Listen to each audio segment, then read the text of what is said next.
Good afternoon, everybody. On behalf of the Wellness and Communities Committee of Bengal Chamber, as well as Bridge, we thank everyone present here to be part of this initiative. It is pouring very heavily outside, but still you all are here. This makes it special for us, and thank you so much for coming. With this, I would like to invite on stage the mentor of the Wellness and Communities Committee of Bengal Chamber, Dr. Ratna Sinha, on stage. We also invite Mr. Prithvi Raj Nath, the founder director of Bridge and a friend of Bengal Chamber, who have really helped us in curating this session. Please come up to the dais.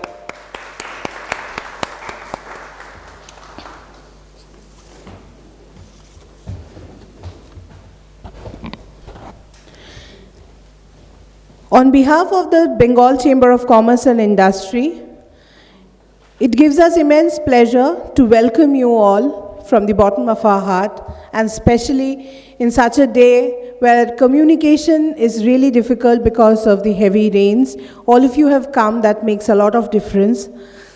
The Wellness and Communities Committee of Bengal Chamber is a very newly constituted committee. It's just 2 years old, and in this 2 years, with the help and the guidance of Dr. Ratna Sinha, Mr. Sujoy Banerjee, who is the chairman of the committee, we have tried to do different kinds of initiative focusing on inclusivity, on focusing on workplace ethics, and so on and so forth. We are here today because we recognize that the importance of creating workplaces are not just important in today's life, but it is what it should be. We truly believe that inclusivity is something which should automatically come, and we, as a Chamber of Commerce, with the help of our member companies, we will be working on this particular thing heavily, where individuals, regardless of their sex, of their origin, of their caste, we all work together. Today's session is a significant opportunity for us to learn, share, and collaborate on strategies to foster such inclusive environment. Without further ado, I would like to first of all thank our partners who have helped us financially in creating this program. We would like to thank our platinum partner, Gainwell India, our gold partner, RP Sanjeev Goenka Group, our event supporter, Das Roto Print, Ruby Park Public School, and Ruby General Hospital for financially supporting this program, and a big thank you to our knowledge partner Bridge, which has held our hand in creating this program. I would now request the mentor of our committee, Dr. Ratna Sinha, to formally begin this program. Thank you, Sukanya. And on behalf of BCCI Wellness and Communities Committee, I welcome all of you. Very, very good afternoon. That all of you here are here on a weekend, on a Saturday. It's a longish weekend. Many people have holidays on Monday being Janmashtami. So, and you coming here, not taking off anywhere else, itself shows your commitment and shows your, the kind of importance you give to this topic. And as you see the theme over here, inclusive workforce, LGBTQ, sensitization and integration. Inclusive workforce is a vital aspect in the workplace. And those of us who have worked in corporates and institutions, establishments, know how important this factor constitutes. It's not only a matter of social justice, but that it is also an advantage for the organization. It brings in innovation, it brings in innovative ideas, creativity, productivity, and workplace, which leads to a very positive environment. Ultimately, fostering an inclusive workplace is essential for building a better and more equitable world. The LGBTQ community has faced challenges, significant challenges over the years, globally as well as in India. And that has, been due to various factors, social, cultural, legal, religious, different factors which have come, and that has led to violence, discrimination, and marginalization. Global challenges like, criminalization and legal discrimination. We've known about the sodomy laws, especially the countries which were under the British colonial rule. Then there was lack of legal recognition. There is social stigmatization, religious and cultural condemnation.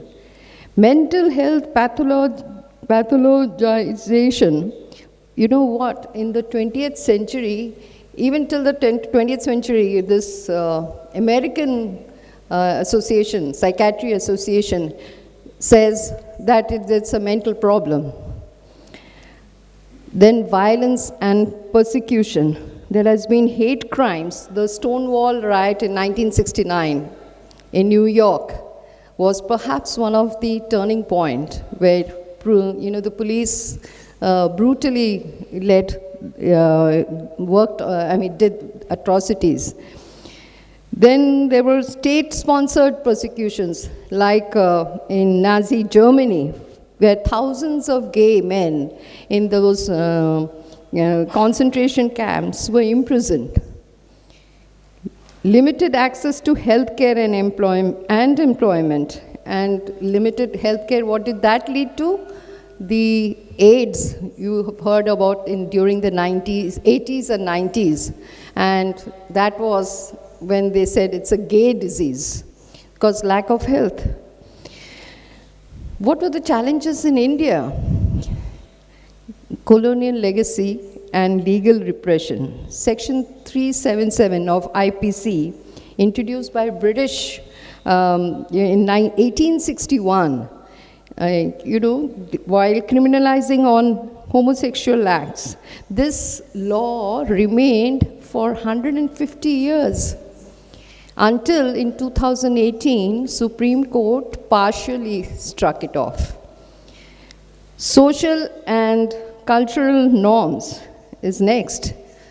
We are all aware India's patriarchal society, and it's how traditionally upheld they have always had rigid gender norms, leading to severe social stigma, and this stigma often manifests in family rejection, outcast, and or being violence. Religious opposition as sinful and immoral, that's what they say. Lack of representation and visibility. The media, until now, which has been giving positive reports, were, in times earlier, were very stereotyped, and they gave a negative report. Political execution or exclusion. Not execution, exclusion, where people cannot come up to, they were not included, so no decision making, and so no representation in the government, no advocacy. Healthcare and social services, limited healthcare and social services, like the youth or people who had no homes, there was no shelter homes.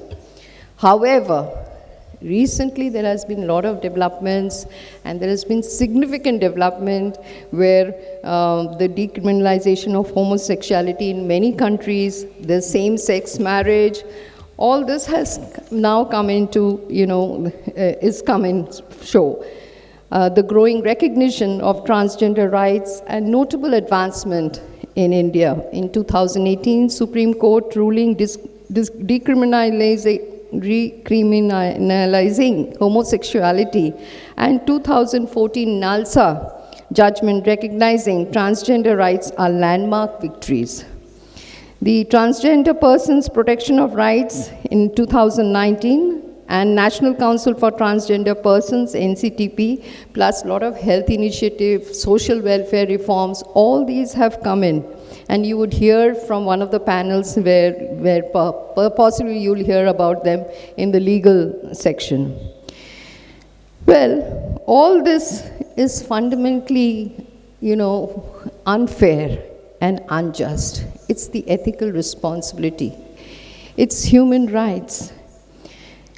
We all know that, especially organization those who are very pro and who have always worked on diversity and inclusion, especially also with the LGBTQ community, know that having all together, you get a diverse perspective, there is enhanced performance, there is employee engagement, you attract talent, especially among the youngsters.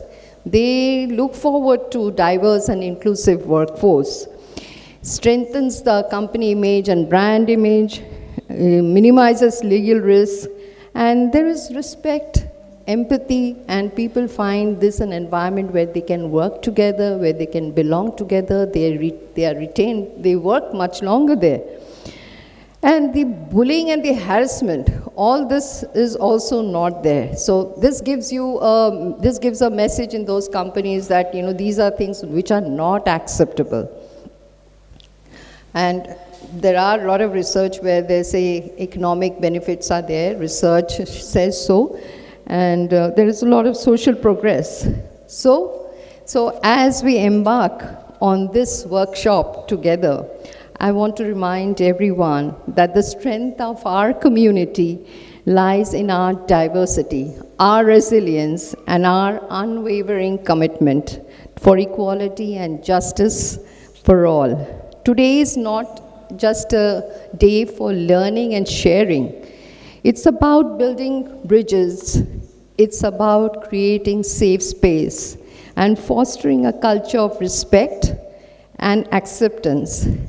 Let us carry the insights and connections we make here into our everyday lives, ensuring that our voices and action contribute to a world where everyone, regardless of their gender, identity, or sexual orientation, can live with dignity and pride. Thank you for being here, for your courage, for your commitment to making a difference. Together, we can create the change we wish to see. Welcome to the workshop. Let's make this an inspiring and an empowering experience for all. Thank you. Thank you, Ratnadi, for your words. You have been a guiding pillar for this committee, and we always appreciate the new ideas and the new areas you inspire us to work on. Sorry.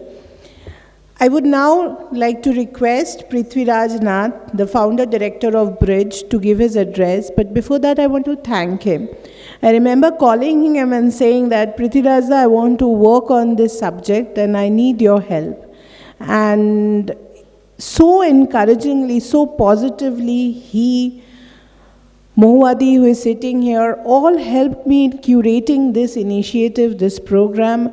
Of course, the Chamber's Wellness and Communities Committee, under the leadership of Dr. Ratna Sinha, Shujoy Banerjee, Debdatta Mollik of CESC, Shurojit of Bhagirathi Neotia, Dr. Arindam Pandey, all of us helped. But I want to thank Bridge specially for coming and letting us know that Chukarna, we are there and we will be preparing a knowledge paper for you all. I think we must give a round of applause for Bridge for helping us. Over to you, Prithviraj. Thank you, Sukanya. First of all, A huge thank to the wellness committee here and the entire team in Bengal Chamber, Sukanya, Amrita, and everybody else, for creating this opportunity and this forum to talk about this issue. I think, and we are very happy from Bridge to be a knowledge partner here. Before I set the expectations for today and decide and discuss what we were going to talk about, I just wanted to ask Sukanya, do we have media in the room? Just to understand if we can have free flowing. Invited media, and what they've said that they want to write up and pictures, so we can have a free flowing discussion.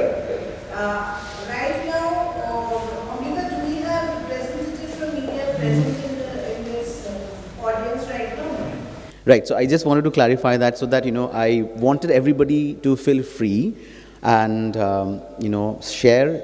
We might have to ask difficult questions at times, and I think that's the first thing that I wanted to flag here, that we are so happy to have you with us here today to talk about things that are oftentimes very difficult to talk about, and possibly brainstorm towards a better experience at the workplace, a better future for everybody involved, and also for the companies involved. So we need to open up, be interactive, share our thoughts, and oftentimes ask difficult questions with the objective of being constructive and solution-oriented. So with those words, I just wanted to share with you some snippets of a study that we did recently across 7 states in India, eastern, northeastern states, Assam, Arunachal Pradesh, Nagaland, Manipur, West Bengal, Jharkhand, and Orissa. So we looked at the, among other things, we looked at situation of discrimination, bullying, and overall experience in terms of workplace that LGBTQ plus individuals faced.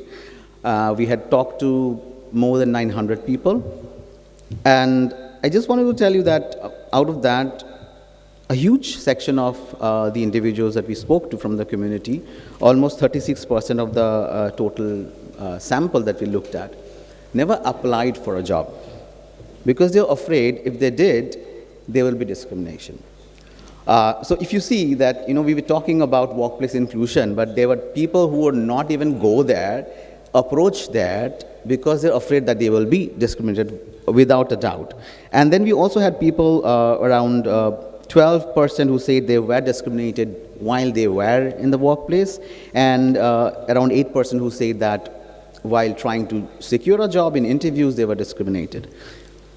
Even beyond that, there have been people who are left out of the entire formal workspace because they have to drop out. So out of the 900 plus individuals that we spoke across these 7 states, 15% actually say they had to drop out due to discrimination and bullying.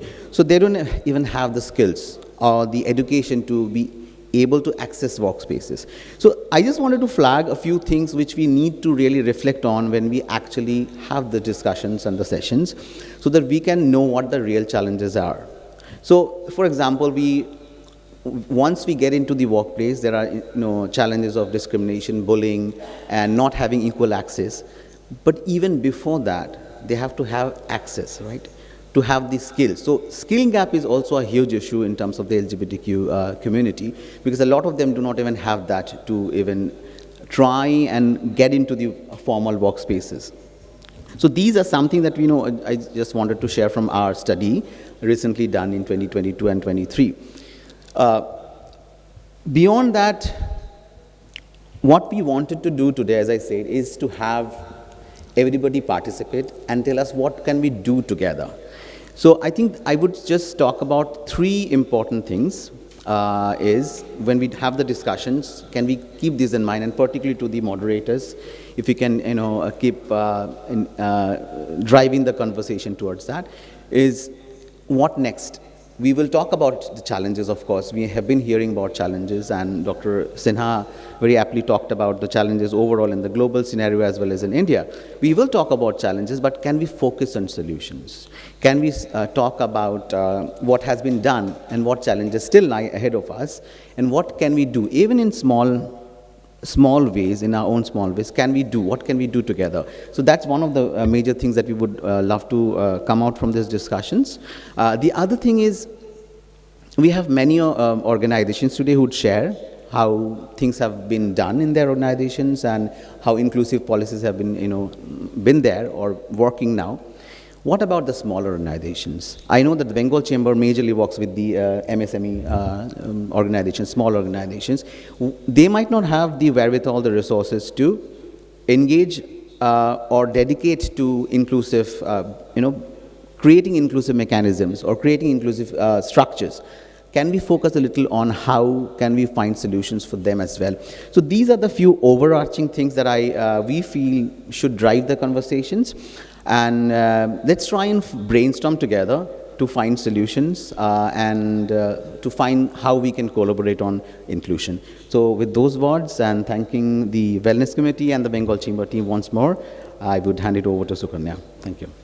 Thank you so much. I would now request my colleagues from the chamber to please arrange some chairs here so that we can straight away go to the first panel. The first panel which we have thought of is creating an inclusive hiring process. So I need 2 chairs up here. Now, Ratnadi, you being the moderator of the... Yeah.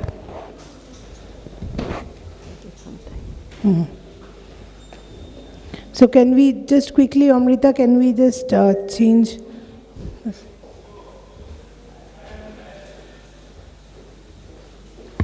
So the first session will be creating an inclusive hiring process. Hiring process, already we know that with the new HRMS system coming up and with the new technologies which are being implemented in the HR policies have taken a different shape in today's day. If we compare it, take a graph of 5 years, it has showed a lot of changes. There are many companies who have incorporated inclusivity. One such company is Tata Steel. So we are thankful that we have Mr. Tawheed, Chief HRBM QMQ, Tata Steel Limited, amongst us as one of our panelists. He will be joined by Ms. Mahua Sheth, who is the founder of the Rainbow Room, Kolkata. And we are also fortunate to have Ms. Shohini Boral, the Junior Associate of Tata Steel Limited, who will be joining us within 10-15 minutes because she is totally held up due to the heavy traffic and waterlogging. So this entire session will be moderated by Dr. Ratna Sinha. So I request Dr. Ratna Sinha to come up to the dais and also welcome the panelists for this first session. Shohini will be joining us shortly. When she comes, we will ask her to be on the dais directly. I would first like to call upon Mr. Tawheed, Chief HRBPOMQ Tata Steel, to please come and grace the stage.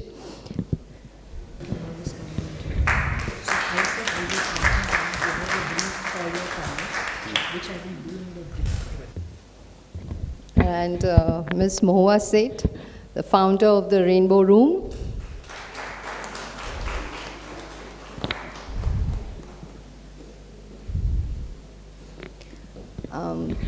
So while we'll go ahead with the discussion and panel without wasting more time, but Sohini will join as soon as she comes in.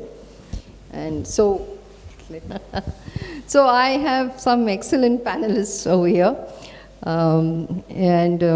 Thanks to, especially to Tawheed, he's come all the way from Noamundi, and he has a vast experience, been in the shop floor, in the HR services, and has been my colleague and friend too.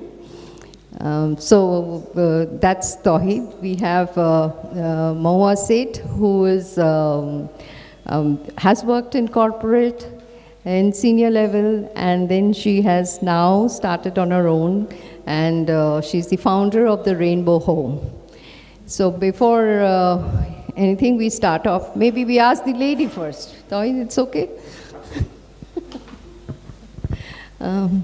Moa, you have worked in the corporates. Now you're doing substantial work in this line.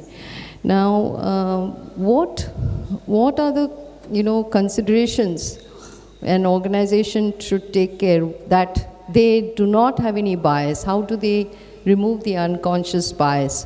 What is it they do take care in their JD? How are the interviewers sensitized to the nuances of gender sensitivity and sexual orientation? What are the questions they should ask? How do they proceed on this before they hire and onboard? Thank you. Thank you so much, first of all, Ratna Sinha, for inviting me here and inviting Bridge to be a knowledge partner. This is a very important topic, and it's good to have this topic, LGBTQ inclusion, in the workplace, in the halls of BCCI, which is very important because when you have Bengal Chamber, talking about this, it makes a lot of hope going forward. So thank you so much for that. What you asked me is a very, very important thing. I think we all have a lot of unconscious bias, whether we are aware of it or you're not, right? And so when you do a hiring process, there are multiple steps that goes onto it, right? So the first step is, I have worked more than 26 years, more in a technical role. So I've always been in a technical role, and then when we want to hire someone, what do the hiring team want from us? They want a job description.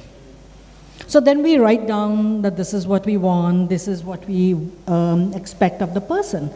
And we don't even realize that how much of unconscious bias. I am an engineer, and I'm actually a metallurgical engineer, okay? I know I've been on shop floors where they didn't want women to be on shop floors. So it's a very male-dominated thing. So often when we write the GAD, we use words which are gender-specific. We use words or descriptors which indicate or make you feel that this is specific for a certain gender, and automatically some people do not even apply, right? So the use of he should do this, he should be aware, these are very simple things. Just eliminate, just say they. Remove the gender biases in the description itself. Don't use competitive, hardworking, lively, very friendly. Don't use these words, because is it a feminine trait? Is it a masculine trait? Those are not important, right? Focus on the skills, focus on what is expected, and that's where the JD can be, remove the gender and unconscious bias that we have. And now people do ask me, and they're scared. Oh, then I'm scared to write, because I don't know. I've been used to, from childhood, writing in a certain way, and I don't know whether I'm writing something which might sound biased, right? So it's okay. Today we have tools. We have tools which are even free.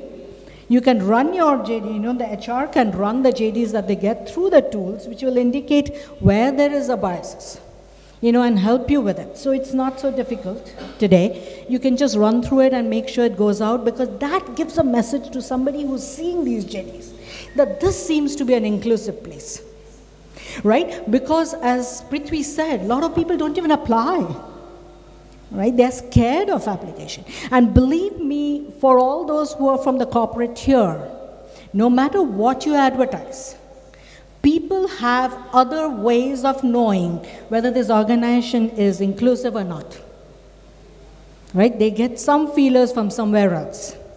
And when they see a JD which is non-biased, then they feel that this is a place that I want to go, right? They are more willing to apply. So you get diverse application to start with, right? So that helps your diversity hiring itself. Now coming to the point of, often I know, because I've been in corporate and I have run the DEI program. I've also run the ERG for LGBTQ in Cognizant. I don't have a problem saying which company it is. And I've had this challenge, right? There is a leadership buy-in yes, let's hire. It's easy to say, go ahead and hire. So what do? We start trying to source resumes. We want to source resumes and we start telling. But when we actually select those candidates to come in for interviews, the interviewers, have they been sensitized? Have they been bought into the fact that they need to hire LGBTQ? Or are they still holding their own biases? So where is the sensitization of the interviewers before we actually do it? Right? Somebody who walks in with a different, with a earring, supposedly male-looking person walking in with a earring, or you have a person walking in a female attire with a heavy voice, do you start thinking, oh my God, this is, right? That's the bias that we have. So where is the sensitization that you need to do before to all your interviewers? Or what you ask, what you don't. Why are you sounding like this? And nowadays you have so much of virtual interviews. Are you prepared to listen to what is happening? And have you overcome this bias and being inclusive? Stop asking very personal questions. These are not done anymore. Why are you married? Are you not married? Why have you not married? What is happening? Do you believe in, different rights? These are things that you have to be able to sensitize the interviewers before you actually schedule the interviews. But while we do that, and we do have sensitization programs for the hiring team itself, for the interview teams, the technical team. Sometimes the HR is better things, sometimes the technical team needs to get hired. But very, very important, we often do sensitization for our teams, for the technical teams or for the HR teams. But a candidate who is walking in for the interview, the experience starts from outside of your office. When the person is entering the office, when there are security guards entering the office, and they see somebody who seemingly is different, do they start stopping that? Why are you here? Aapko kisne bulaya hai? Right? So where does your sensitization go? Up to the security guards, up to the place at the reception. When the person is waiting, to the point where the person goes to the washroom, it's the janitor or the housekeeping. It is that experience which makes a difference. Okay? And I'm not saying only as from an LGBTQ community. It is for anybody. I know that I have refused jobs. I had decided to not take up the job during the interview because I knew that there were success people here and I do not want to work. Now, just like we speak, not all men, right? Maybe the person who's interviewing, that person is sexist, or maybe I had an experience which was sexist. Doesn't mean the whole organization is, but it has turned me off. Right? So where do you do these sensitizations to make sure that somebody feels comfortable and willing to come and join? And these are very important prerequisites that needs to be done by every organization before you go out and hire. And then let alone the fact that your team has to be ready, right? When you hire and you put them, your team is not ready to accept, then it's also another problem, right? And let's also get it very clear. I know I'm talking a lot, but what you said, 2018 changed a lot, right? Now that 2018 has happened, and I have members of community, those who were raised before 2018 carried the burden of criminalization. Those who are younger people coming out are not carrying that burden. They are likely to be more open, they'll want to claim the space. When they want to claim the space, is the corporate ready? Are the managers ready? Are the team members ready? And that is why it is imperative. It is your business imperative that you quickly get your corporate ready to accept and include them without batting an eyelid, just like anybody else. And it's important that the corporates do it, and this is why it's important to have this conversation in these hallowed halls. Thank you so much. Thank you, Maua. Thank you. That was, quite very, very thought intriguing and provoking. And, these are the questions which we should ask, and are we ready for all this? Well, I'll go from here to my right to Mr. Tawheed. I mean, who better can say? He's from Tata Steel, and one of the pioneers in this line. They have recruited, and they have more than 100 of the LGBT community.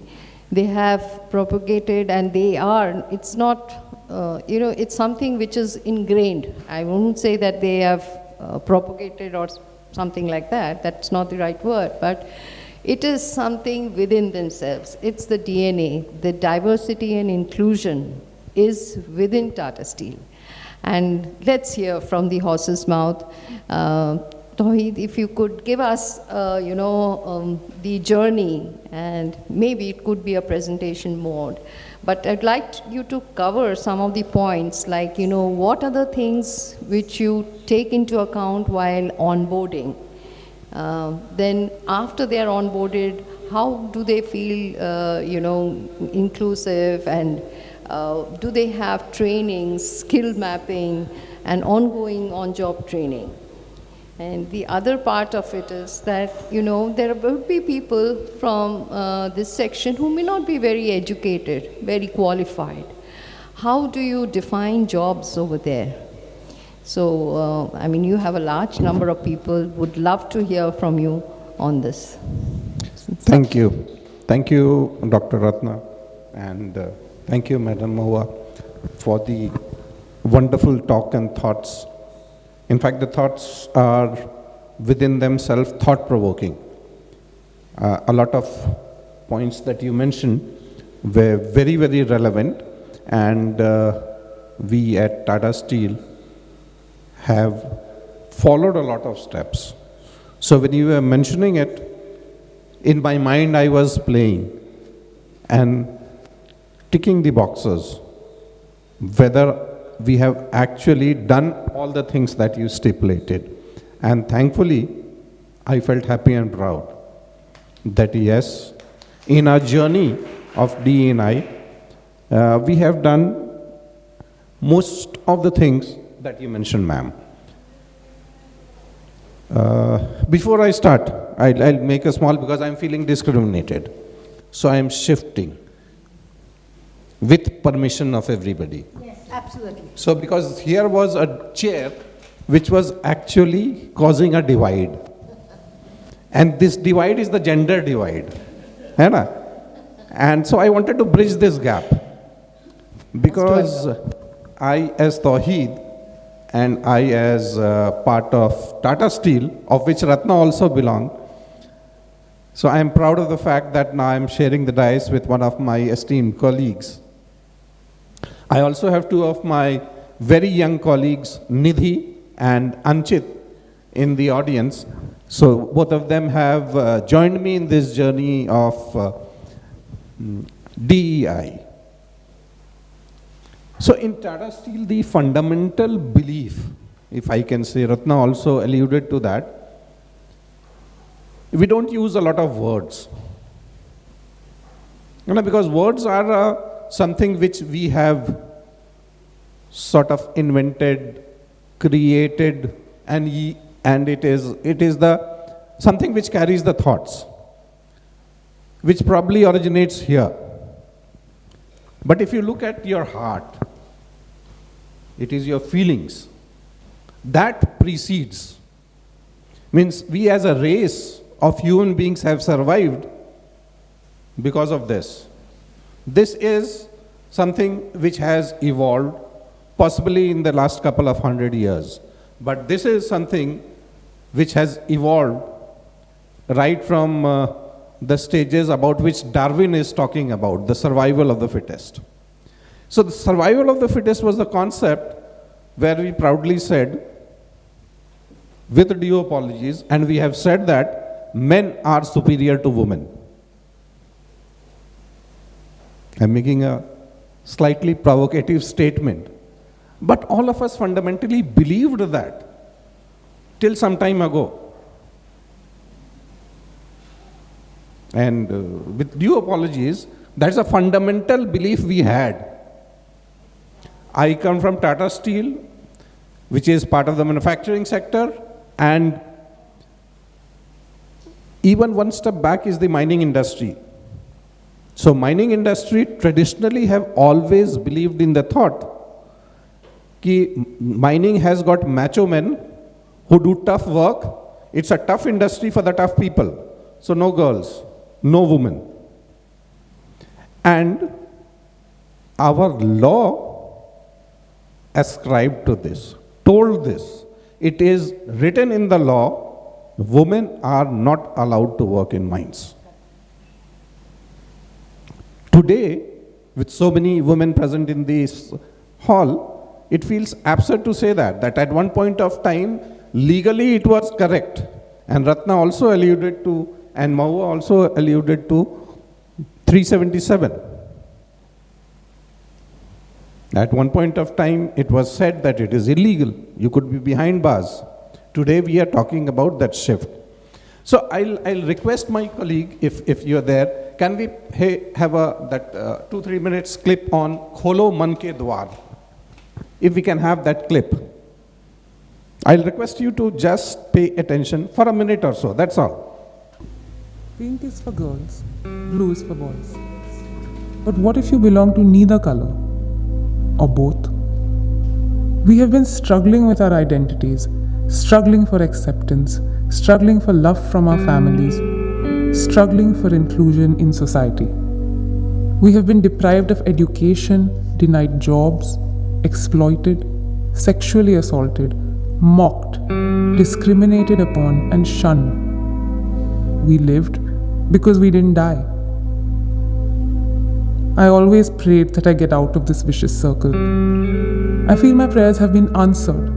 But when I learned that Tata Steel was recruiting people from the transgender community through merit-based interviews, I thought it was all fake. In the past too, people have come to us, taken our photographs, filled up forms and assured us of jobs. But then nothing ever happened. We just remained a photo op. But this time it was different. This job had made our biggest dream come true. The dream of being accepted with our real gender identities. Something which we had always had to conceal in other jobs in the organized or unorganized sectors for the fear of, everything. Till even 6 months back, I used to dance at weddings and clap on trains. Today, I am training to operate heavy machines in mines. I have an identity card that says Tata Steel. Everyone treats me with respect and dignity here. This is something I had craved for all my life. I now want to buy a house of my own a car. This job has allowed me to dare to dream. At Tata Steel, by sheer hard work, merit, and talent, we can get promoted, earn more, make progress in life. What I love about my new job is the work environment. It is healthy, inclusive, accepting, sensitive, compassionate, and full of respect. For the first time, someone has recognized us as part of the workforce and offered us a respectable job, income, designation, and training. Many of us have had to conceal our truth to our families and society. Many get married due to family pressures. Many are still struggling with their gender identity on a personal level. This job with a prestigious company like Tata Steel will help many of us to come out to our loved ones and to face society boldly. Society dictates that girls must like pink, dress up in a certain way and play with dolls, while boys must like blue, must not cry, and never wear makeup. But why should it be like this? Let anyone like any color. The rainbow has 7. Slowly our families are coming to terms with our true selves. They are delighted that we work for Tata Steel. They feel proud. When a large multinational like Tata makes space for members of the transgender community, it's a pioneering moment for both the transgender community and for the private sector. We as a trans man or trans woman are going to set an example by working here, which is going to show a ray of hope to the entire transgender community. Our storms have been fierce, dark, and long. Now, our rainbow will be the brightest. Thank you.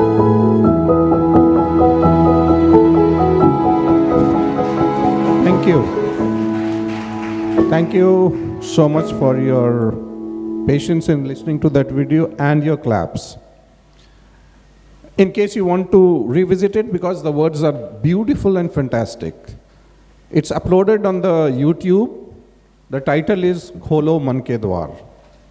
So you can view it any time, any point of time you think to correlate to talk about this subject, or use it in your presentation or sensitization sessions.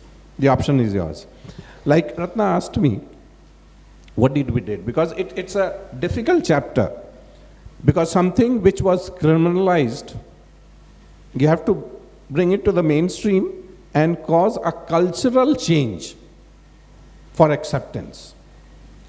Now this is the word cultural change is very difficult. If you ask me to grow a beard, shave it off, not much of a difference. It makes a change. But if you actually want me to change my appearance, it will be impossible. So these are some of the things which have been hard-grained. It has been ingrained in our mental setup, and we have always thought it right to discriminate. And the right means correct to discriminate. That has been a fundamental belief. And I am one of the few, probably in this room, whom I refer to as BBC, born before computers. So when Ratna mentioned the age period, Mahua mentioned and talked about, I am the guy who was born way back, and I confess openly, I believed discrimination is correct. And I am being frank enough to say that majority don't say this, but they believe discrimination is correct. All the words that is written LGBTQ+, how would we react if such a person came to meet us in my office? How would we react if the person was sitting on my next table? How would we react to share the same dining table with this person? Keep your hand on your heart. Don't answer me aloud, but in your mind answer that. How will it feel? Possibly, and I am frank enough to say, I'll feel uncomfortable. Just like I used to feel uncomfortable with the gender 10 years ago, because women in mining setup were not there. So this change came about sometime, I'm talking about the gender change, came about in 2019 when the Mines Act was amended. And Tata Steel became the first company to introduce women to work in all the 3 shifts in its mines. I was fortunate to be part of that journey of Tata Steel, and consider myself to be fortunate when we are doing this transition. So we have gone ahead, LGBTQ. So the journey is, right now we are talking about the T, the transgender. I have my colleague Anshit over here, who was fully involved into this process. And she talked about the recruitment process and the biases. I'll try to answer them. Like I mentioned, I as an individual had that bias. So therefore my organization had that bias. So the first part was having sensitization sessions for the people like me who are working for Tata Steel. So top level management, middle level management, front level management, shop floor employees, unions. So all these 5 different people had different sensitization sessions. Because to each of these groups, you had to convince or tell that it is not just the right thing to do, but it is the important thing to do. If you are living or continuing to live with these biases, and Magor also talked about the unconscious bias, which is even more difficult to address. So the first step any organization wants to adopt, even before the JDs are framed, because all the JDs are written from the perspective that possibly a male would be doing that job. Highly evolved organization would write, okay, a female can do this job.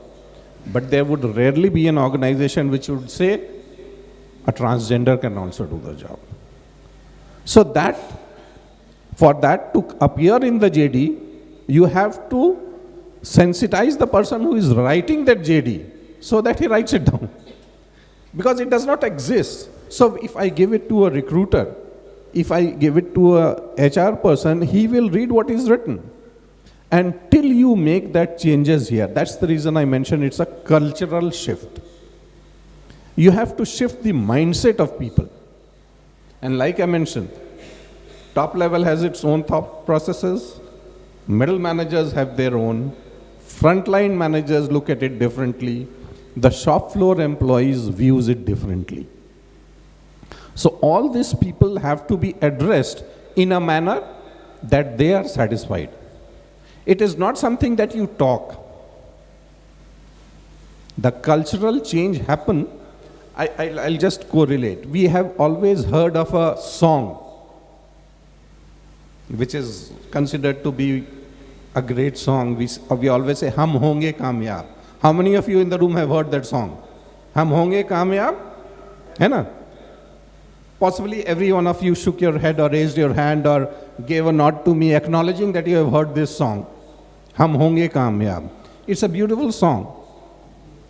But would it not have been better to say, Hum ho gaye hain kamyab? So that is what in Tata Steel we believe. You create pockets of excellence so that the world can look at it, or rest of the organization can look at it, and then say, because somebody has to say instead of futuristic ki hum honge kamyab, hum ho gaye hain kamyab. Because whenever we will be able to say that, not only it inspires you, it gives you as an individual or as an organization that confidence, it also inspires others. Words are beautiful motivators, but perhaps actions are one step ahead. So whatever I am talking about, today in Tata Steel we have got about 112 transgender working for us in a couple of locations. Primarily we have got Nuamundi, where I am coming from, which is the iron ore production unit. In West Bokaro, which is the coal production unit. At Kalinganagar, which is the steel production unit. And Jamshedpur, which is the steel production unit. So the numbers are 112, but the numbers are insignificant at this point of time. It is the faith that yes, everybody is equal. Nobody is one notch lower or one notch higher, like we have traditionally believed. So that cultural shift is significant. So the first step we talked about, Ratna, was talking about the sensitization sessions. That led to the JDs. That led to sensitization of the panel which is involved in hiring. That was the next stage. The panel who will actually interview. And like both of you mentioned, the hesitation is on both sides. Organization don't want to hire transgenders. Transgenders don't want to come and work.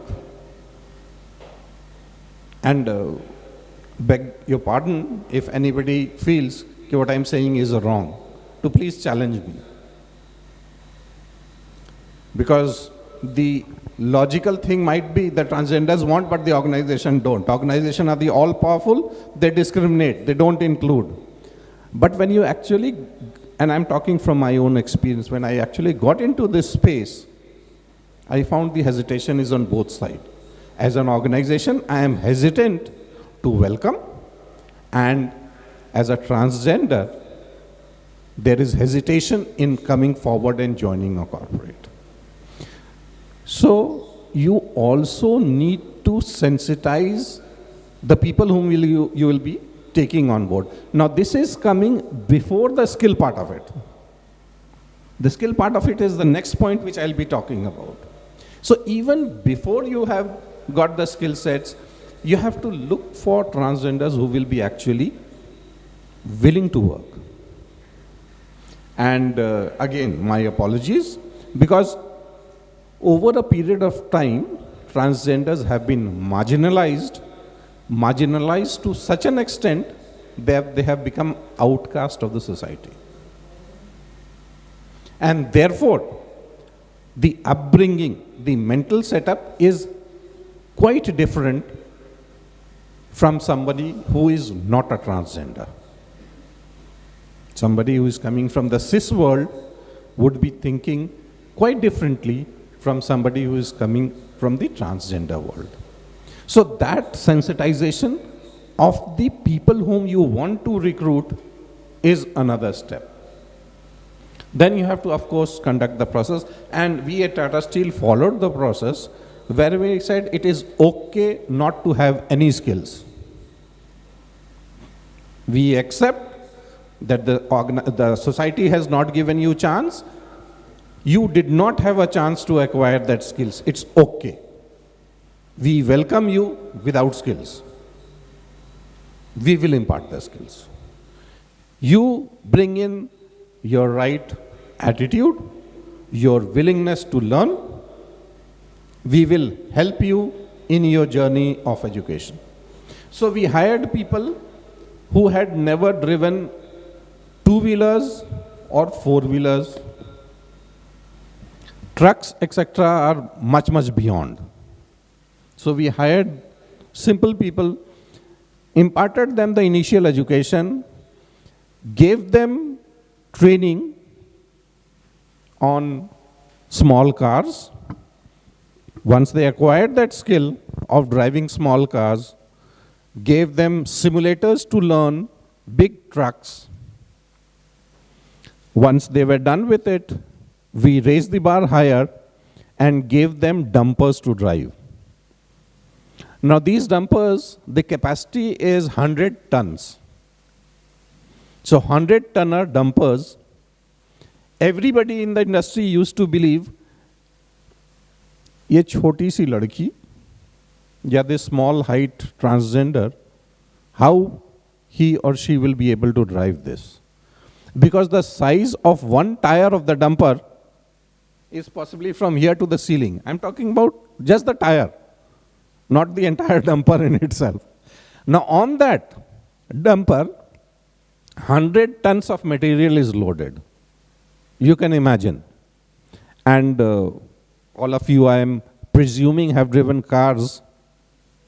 And some of you who are slightly closer to my age would have driven the older model of the cars where power steering was not there.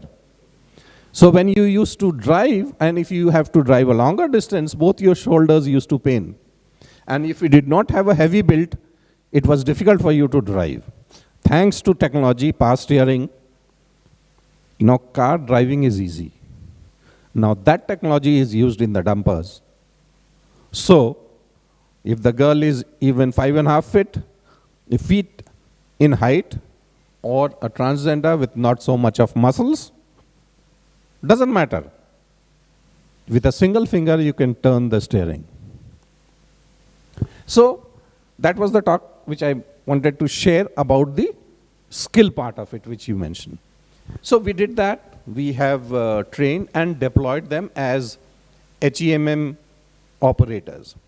Now, subject, when I'm mentioning, can you move to the next slide, please, Anchit? When I'm talking about, see, transgenders, we have in other industries or places, you would find they have worked in different categories of jobs. Women have also worked in different categories of job. I'm not saying any job is good, bad, big, small. Okay, computer operators, nurses, these are the traditional domains where we have said, in the name of increasing diversity, we have engaged and employed. But we brought the women and transgenders into the area of these dumpers, these HEMM equipments. This is the main business of mining industry. So introducing diversity in side jobs or associated jobs calls for some amount of conviction, but introducing them to your core job. If the mining operations, which is the dumper operation, fails, your ABP goes for a toss. Your total targets goes for a toss. So introducing work by the people who have been marginalized into the core area is important. Because if you don't bring the people in your core area, it will be difficult for you to sustain that initiatives. If I am taking more time, do let me know. Because Ratna gave me the hint that Sohini has not been able to arrive till now, so you can go ahead. And I thank you for that. Because I am sharing something which is close to my heart. I enjoy sharing it and hope you will be enjoying listening to it. So thank. Maybe we can later. You can proceed. Thank you, thank you, thank you. So I was talking about when you are introducing or bringing in the concept of diversity, if you can bring into the core, that's the best. Because what the organization does for a living, if the people can be introduced in that area, it becomes self-sustaining, because the entire organization will focus on ensuring that that initiative does not fail. A side business or an associated role may or may not succeed, but the core business, whether it is Tata Steel or whether it is an MSME, they will not allow the core to fail. Entire organization, right from the CEO, MD to the janitor, everybody will ensure that it has to succeed. So if you bring in the D&I, it becomes your core and it will be sustainable. I'm not getting into the depth of each of the slides which is there, but it's a fantastic thing which can be borrowed if any organization wants to adopt that. So the journey in Tata Steel began with the Mosaic story, which started somewhere in 15. It led to the gender initiative, the women initiative in 2019, and 2021 onwards, we have had a success story about the transgenders. And the latest one, which Anchit has contributed, happened in 2023 at our Normandy Iron Mines. So that's all from my side at this point of time, Ratna. We can additionally contribute as and when you desire. So we'll quickly end and maybe have some time Sohini little later. There are other panels too who are also waiting. So just one very short, Moa, one short question. Maybe in 1 or 2 lines you can answer. What do you think would be one of the, if something very impactful, one initiative in the corporates was to take on, what would they do?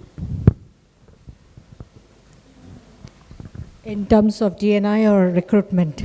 Yeah, Yeah, the main thing it comes with is commitment, as you said. The corporate has to be committed, and it has to be committed to the business. As long as it's with the business, then it's not something that you throw away. Very correctly thing. So it has to be tied. They just have to understand it does not matter. Skill matters. Business matters. That's what the corporate exists. And so we have to stop biasing or looking at anything else. It's so wonderful to have, our panelists here. And I remember, having implemented all these initiatives, everybody has to be sensitized. Like I think Momo was mentioning, Tawhid was mentioning, right from the gate, I think. Or no, you were mentioning on the gate part. Yeah, so whether it is your full-time staff or whether it is your part-time or contract labor, guest house, the medical staff, everybody has to be sensitized, because you cannot make them feel different. They are a part of our family, and we are all together. There is no difference that way. Everybody has the right. It's a human right. So I like just to end this panel, because I think we have shooted quite some time. One last line from a quote from Helen Keller: "Alone we can do so little. Together we can do so much." Thank you very much, audience, for being with us. Thank you, thank you. And Anchit, I'll request you to just play the 2-minute video to end this session. And I'll offer my services to anybody who wants to take it to their organization under the banner of BCCI. We can spread this message, share training sessions about how to implement it. I give that offer to you, ma'am. We can take it forward. Based on your request, we can have sensitization session of MSME industry. They may not find it appropriate or capable enough to get into the domain of the consultants which are working in this space. So our services are voluntary, it's free, we don't charge. So I offer that. And Anchit, if you can play the last 2-minute video, this is some of the feedback which we got from the people, the transgenders whom we have recruited recently.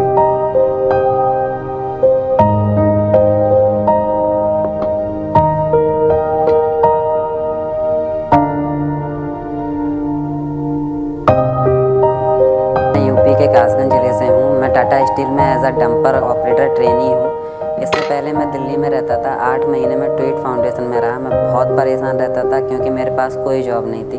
Family का इतना support नहीं था। हाँ, करते थे support, लेकिन इतना ज़्यादा नहीं था। लोगों के ताने वगैरह, तो कई बार मन में आता था कि ऐसी ज़िंदगी से तो अच्छा बिना ज़िंदगी के हैं। लेकिन फिर 10 मार्च को ट्रांस मेला हुआ था दिल्ली में, तो वहाँ टाटा स्टील भी आई थी और काफ़ी सारी कंपनियाँ आई थी। मैंने टाटा स्टील में अपना रिज्यूम दिया था और 1 महीने बाद मेरे पास कॉल आई थी कि आपका इंटरव्यू है।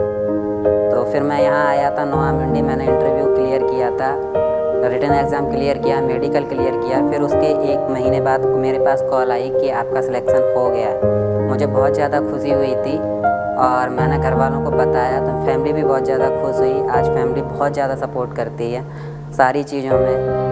तो आज मैं बहुत ज़्यादा खुश हूँ। मुझे किसी चीज़ की कोई दिक्कत नहीं है और मेरा कैरियर सेट है और मुझे कहीं जाने की ज़रूरत नहीं है। और मैं लखनऊ का रहने वाला हूँ। मेरी स्टडी लखनऊ यूनिवर्सिटी से हुई है और मेरा जो लास्ट एजुकेशन है वो ITI डिप्लोमा है। ITI डिप्लोमा इसलिए किया था, मुझे लगा था शायद मैं IT फील्ड पे जाऊँ या किसी अच्छी कंपनी में जाऊँ, क्योंकि मुझे अपना करियर बहुत इम्पोर्टेंट है। तो Thank you so much. We really thank Mr. Tawhid, Ms. Mahua Sheth, and of course Ratnadi for wonderfully moderating the first session. We will now quickly move to our next session. Let me tell you, in the meantime, Shohini is stuck near High Court for last 45 minutes because the entire area is waterlogged, as well as there are some procession or something is coming up from Lal Bazaar area. So therefore, the entire area is traffic-wise it in a bit difficult situation. So we will be trying. There are 2 more sessions. This is the legal framework and policies, and then understanding the success factors and measuring impact. So we will be trying to adhere to the time limits, and we will be finishing off the program by, yes, of course. This interaction, Prithviraj, it has to be led by you, because you know how much I disturb you in all these matters.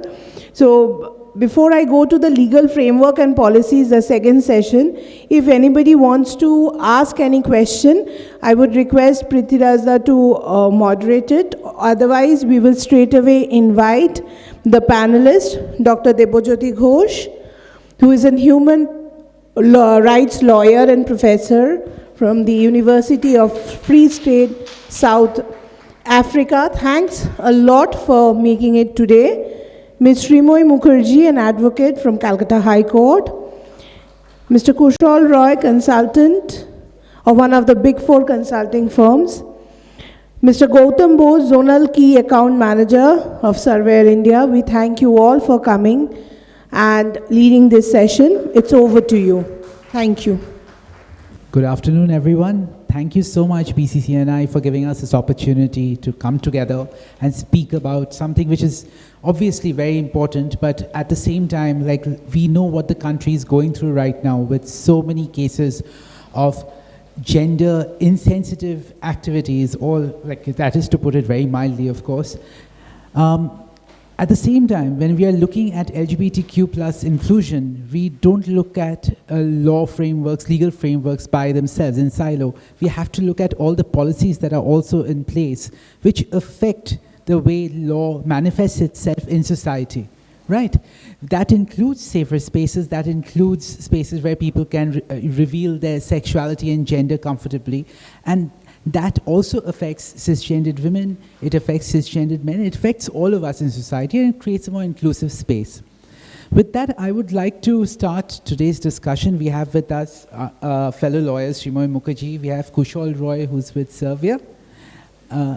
Oh, sorry, you're with Servier, sorry, Gautam Bose with Servier, and Kushal Roy, who is part of the Big Four.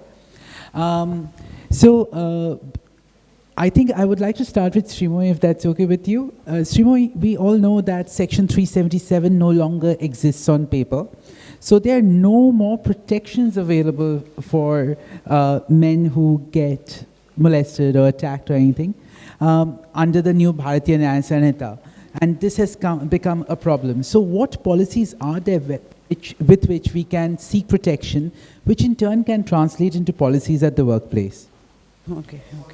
So Article 14 and Article 15 provides right to equality and right to non-discrimination.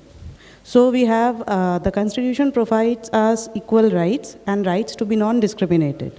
So that's the basic fundamental rights. Like any citizen of India will be protected, upheld, and, taken towards this, they will be protected by the authority in case of any kind of discrimination or any kind of inequality they are facing while. And for regarding what you said, we have the Transgender Protection Act, which explicitly says that in the workplace, no transgender person shall be treated, ill-treated or misbehaved, or the discontinuation, any kind of discontinuation or misbehavior, something like this completely not accepted according to the Transgender Act. The rule also mandates that while hiring, while promoting, while, any kind of, explicitly it's completely and mandatorily prohibited. And that's it. So, okay, now it's quite loud. Okay, thank you for that, Srimoy. Now, the one big problem that we often come across is that law changes, but society and the policies that govern society, particularly companies and all where we earn our daily bread, they don't change. They remain very parochial, very patriarchal. In most places, even cis women find it very difficult to enter those spaces. But the Big Four have implemented quite a few changes, and they have been written about multiple times about how gender inclusion, diversity inclusion has been a part of their programs. So, Kushal, would you mind shedding a bit of light on what your experience has been when it comes to inclusive policies, especially keeping in mind that we've had certain legal changes 2018 onwards, 2014 being the landmark judgment on transgender inclusion, and 2018 being the decriminalization of same-sex sexual behavior? Well, thank you so much. I am a little wet right now, so I might not look my best. Thanks for the question. I would say as corporates and also Big Four, like as you mentioned, we are trying our best to keep up with what has been on the papers by the government, because we do not just go by the lip service that, there is diversity, equity, and inclusion. We also follow that in our everyday life. What I have seen basically is we have come so far, and we are trying to implement a lot of DEI roles. Certain gender roles were confined earlier. So right now we are also introducing explicit role for the people, for the LGBTQIA community to come and join us, to serve us openly, so that we are not confined to a particular, norm right now. And also at the same time, we have tried implementing many inclusive policies, such as the parental leave. So it's just not maternity leave, it's also paternity leave, which we have introduced this year. And since long time, we had a kind of, equal, so same-sex partners will be having equal share of their, anything, it be bank accounts or anything they can, inherit from each other. So we have introduced all these policies as an accounting firm. And apart from that, in our everyday life, we have introduced a trans form, which is a trans scholarship system, so that, our transgender folks can apply, but that definitely has a certain, a certain screening which the person has to go through, but these are just the baby steps which we have taken. Thank you. Thank you, Kushal. What you just spoke about as far as baby steps are concerned, I think every small step is so important, because with incremental change, we will reach a position where we will not have to ask anyone about their gender, their sexuality. We are all colleagues on the shop floor at the end of the day. So, Gautam, going to you, Survey, of course, has launched a campaign in July 2024, She the Survey, if I'm not mistaken, about safety of women in the workplace. But over and above that, they have been dedicated towards diversity and inclusion. However, none of the literature online represents anything around the queer spectrum, LGBTQI+. What are the changes that you are seeing at the ground level which you think are affecting the queer community? If you could shed some light on that. Thank you. First of all, I'm honored to be here to talk on this topic, which is much needed to talk more in our society to need the changes. So first of all, I will say I'm proud to say, because in our company, Surveyor India, we have absolutely no discriminations about any kind of sexuality or any other things on sexual orientations or background or religious or cultural backgrounds. We are working in a simple work culture where skills, our earlier speakers also told that skills is really important.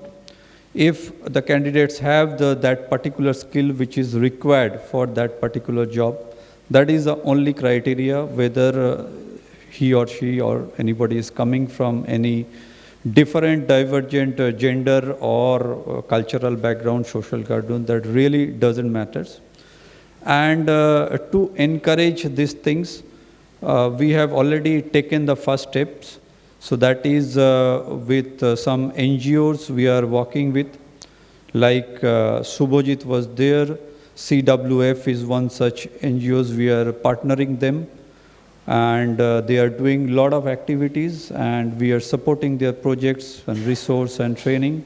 They are also doing some transgenders skill development on paramedicals, as we are from the healthcare industry. So we feel first steps is done. If skill level is developed, then we can able to take these candidates for us, and there is absolutely no discriminations for any sort. And I just discussing with Mr. Nath just a few hours back, like if you see the example of women, in our company I can say 10 years back there is hardly 2% woman employee in our head office at Mumbai. But now I can proudly say more than 50% of our head office employees are women, and out of them 50% in the leadership role. So this change will take time, and here it will definitely happen, but I understand there is social stigma is still there. So that we have to work, we have to talk in the ground level. Ground level means the school level, in the community level. Only then these things will come up. It will may take time, 5 years, 10 years, I don't know, before any government policies come up on this sector. So as a company, we think that every person is important. Every person will treat with dignity and a supportive environment which is there in our company. So these are the few developments here in Serbia. Thank you so much, Gautam. It's wonderful to know that Tata is not the only company which is doing skill building for trans people, because we all know that there's a lot of gatekeeping that happens when it comes to transgender inclusion, right? And one of the biggest issues that we do have is that many transgender people, because they are in such a social position that they often have to quit their schooling, they run away from home, they come from really deprived backgrounds, they don't necessarily have enough education to be able to even reach the level of being interviewed, right? So I remember at this organization I'm affiliated with, Varta, we were invited by Amazon regarding recruiting trans people in the packaging unit. And they wanted a minimum of class 10, which seems like a very basic ask, right? And they have very obvious reasons for it. They have computer systems which need to be operated, weights have to be put in, packaging type material, etc. has to be put in. So it's a very automated thing. You need basic education for that. Most of the people who were ready and willing to be educated, to be employed, were less than class 8. You know, what do you do in these situations? In fact, I have a colleague sitting here who was there at that meeting, like, you know, when we were speaking about how we could bring in more people, and we failed to provide those numbers. You know, so what do you do to ensure that they are skilled enough to reach that position where, despite not having a class 10 education, you can actually perform that way? So if we are going to use the same benchmark that we use for cisgendered people, like class 10 education, that becomes a problem. Where's the equity over there? It's like asking a short person and a tall person to fix a bulb. You know, a short person needs a stool. Where is this tool coming through? That's something that we have to consider in our policies. And I think that is a big failure on all of our parts. It is not just the responsibility of big companies and multinationals. In our day-to-day living, we don't do that. And one thing that immediately comes to mind before I have a question to ask you about policies. So a friend of mine who's gay, he works for a very large company which was hosting a diversity and inclusion program, and they had colleagues from their Bombay office coming over to Kolkata. Now, he very nicely went ahead and told the management, listen, we need a gender-neutral toilet in this building for anyone who's coming through. We don't know what gender they are, what pronouns they use. The meeting was hosted on the 11th floor of the building. The only gender-neutral toilet that was provided was on the 5th floor of the building. Now, when somebody who was genderqueer questioned them about it, like, why don't we, the meeting is being hosted here, why don't we have a gender-neutral toilet on this floor, or host it on the 5th floor, right? His thing was, at least we've given you a toilet. Now, this goes to show what level of privilege we have within ourselves and how we are blind to other people's problems, you know? We may belong to the alphabet spectrum, but at the same time, we are not very circumspect about what other parts of the alphabet soup are going through, you know? So when we look at policies and policies that are made by cis straight people, you know, irrespective of whether they're men or women, many of the policies fall short, you know? Despite having discussions with the community, many of the policies fall short because at the end of the day, the implementation is not carried out with everything in mind. Now, when it comes to the legal framework, you said we have constitutional tenets, obviously, but can we carry on going back to the constitution? Shouldn't there be laws to protect general citizens of India? Transgender Protection Act again very clearly ensures that gender neutral toilet is compulsory in establishments. It's very clear. So access to gender neutral toilets or washrooms or restrooms, these are very basic things, you know. Many organizations, they are keeping it, I know as of, but there are many which are not again. Again, what Kushal said about the bank accounts, privileges, all those, I would like to add another thing, which I feel is very basic, is medical insurance. Medical insurance, and not only medical insurance, like gender affirmative treatments, therapies, like hormone therapies or any other surgeries or something like that, it should also be included in the company insurance, health insurance plans. So, like that, I think it's anything more you want. So, in the current circumstances, are there any policies that can be supported by the existing legal framework? Like, for instance, Kushal mentioned that there are a lot of different movements when it comes to including same-sex partners, trans people, etc., within the HR programs of the, say, the Big Four. What can we utilize within the current legal framework where we can ensure that such medical treatments are available through the private medical insurance schemes that most of these companies supply? We can show the transgender protection rights and the rules, which clearly shows. Apart from that, I think sensitization is very important. It's not always, we cannot go and show the law books, right? Like basic sensitization, it's very important. So, anything? Oh, another thing I would like to add, that is, whenever we are, our public interest litigation is pending currently in Calcutta High Court, where I'm also an intervener, where this gender neutral toilet has been an issue, and many workplaces and many companies, they are not availing gender neutral washrooms. So it's pending, unfortunately it's pending for almost 2 years now, but we are on a move, let's see what can be done. Now, you know, like the issue is in a place like India where we know that there's so much gender-based violence, gender-neutral toilet becomes the scene of a lot of politics as well. And when a company refuses to comply with something as basic as giving toilet access to one of their employees, like if every floor has a male toilet, a female toilet, then there should also be a gender-neutral toilet. It doesn't take a lot of space. It's, you know, it's not rocket science, right? It is something which prevails in common sense, but we still fail in doing that.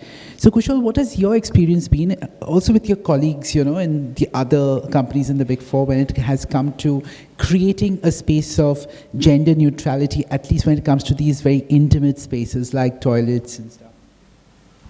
So I would say I am lucky here because our company do have a gender neutral toilet at each floor we are operating. And also right now we are majorly a tenant in a building. So we are also trying to get other workforce involved in joining us and having a gender neutral toilet space in each of their floors, because it's only confined to my company. And this is something, this did not happen overnight, definitely. It took a lot of approvals, or it took a lot of challenges to bring this up. But finally, I can say proudly that by the beginning of this year, we already had gender-neutral toilets for our folks. So that's quite an achievement by itself, given that, the law was passed. So, like in 2018, then we had the act coming about, despite which it's been quite a delayed effort. Gautam, what has your experience been with your company? Yeah, actually, before that, I just want to say, Srimoy has raised a very important question. Law is there, but how far this law will be implemented, as long as our social understanding will not change. That is a very important point. We are discussing the inclusion of workforce, but there are 2 points. One is internal, what Mr. Taqib has already said, our employees our whether they are acceptable or if not, how the management is doing the initiative. So they make comfortable with the situation when one transgender or anybody comes to the company, starting from security guard to top management, how they feel. That is very important. Law, maybe today's law is not there, tomorrow law may come. But which is more important is this social mindset. How to change that, it will take long time, but with lot of patience, we have to work, only then it will change. Second thing, this skills. When we empower with and funding these types of skill development for transgenders, then these people will become confident than itself. And the point is very true. People is also not coming for interview itself. Oh, nahi, wo to mere ko reject hi karega. So these types of things are there in a background. So that is why as a company we have tied up with few NGOs who are doing the skill development program. We are providing the resource and training so that they will empower themselves with expertise them with whatever field they want to be. And then next steps we will do how to this accommodate them and change the mindset slowly. And as our company, we can say, because Servier India is a part of Servier France, which is now under a trust. It is not a listed company in the share market, so we not able to satisfy any shareholders. So we can take our own decisions. So that is why we are more open. So, and now CSR activities is a compulsory thing for all the companies, and good funds are there. So why not people should come forward and take a good share of this particular noble cause. So that is also a point we can think of it, and how to go about it. That is the most important thing, how to approach the corporates and make them understand that there is a genuine need of our society. So I am sure the open-minded corporates will definitely come up and do their social activity funding in these segments. I think it's not a one particular, this workforce inclusion is companies' internal mindsets. We need to take a holistic approach. One part is social stigma, which we need to work on. Second is skill development. And third is our internal company's policy, how to frame this, which is favorable to transgender or LGBTQ communities. So that is my... And thank you for that. You know, way before we had the decriminalization of 377 or the transgender, like the NALSA decision coming about, we had social movements. We had movements in every home where parents were empowering their children for coming out. School teachers were there who were seeing a child for who they were, making sure that they don't kill themselves, you know, despite not having a very empowered family background. So society's played a very large role in making sure that the little bit of visibility we have today has happened way before the legal changes happened. Now, as we enter the mainstream more and more and become more visible, what ends up happening is that the us and the them still carries on quite severely. You know, it's like there's a lot of tokenism involved. You know, almost every big company has a poster child who is a trans person or a gay person or a lesbian person who's like very educated, a big achiever. So until and unless you're an achiever, are you not worthy of being in that company? Because there are all sorts of people in the company. There's a janitor, there's an MD, there's everyone in between, right? And we have the right to occupy all those spaces. It's not like we should only be there if we are worthy of something. And that's a big problem that we often see. Like, in order to be considered a worthy citizen, we need to outperform everyone else. And at the same time, not get as many rights as, say, many other people. Like not be able to get, you know, medical benefits when it comes to insurance, not be able to get any sort of spousal relief when it comes to inheritance, things like that. And it carries on, you know, and it's in many layers. Now, Srimoy, is there any way of making sure that should I be employed in a company today and say, for instance, I have a same-sex partner and I want to make sure that that person gets my provident fund, etc., and I just leave it like that and I die intestate, okay? Can I stop my sister from claiming that before my same-sex partner? Unfortunately. If you, in legally speaking, if you want to give your property away to your partner after, if you don't die intestate in that case, then to the bloodline and all, first class heir and all these provisions will be applicable. Intestate means when a person dies without making a will. Without making a will, so he's just like that and something happens. So in that case, unfortunately it cannot be, and I feel that this is very important, you know. This is like, in many cases where parents are not supportive, where queer folks, they suffer immense violence from their natal family. They leave their natal family and start staying with their partners. In that case, when something happens to that person, out of nowhere, the natal family member arrives and claims all his belongings. This is very unfair. So I think, and another thing which which I feel that it's very important is to provision to nominee to one's partner. You know, LIC and all life insurance, it can be done in certain way after much of legal fights, but I think this nominee and health care, these are very basic things which need to be, you know, taken care of immediately. Because while working for the community legally, I have seen in many cases, something happens, the natal family arrives and then suddenly starts claiming all their rights and everything. They are saying that they are my family. So it's very...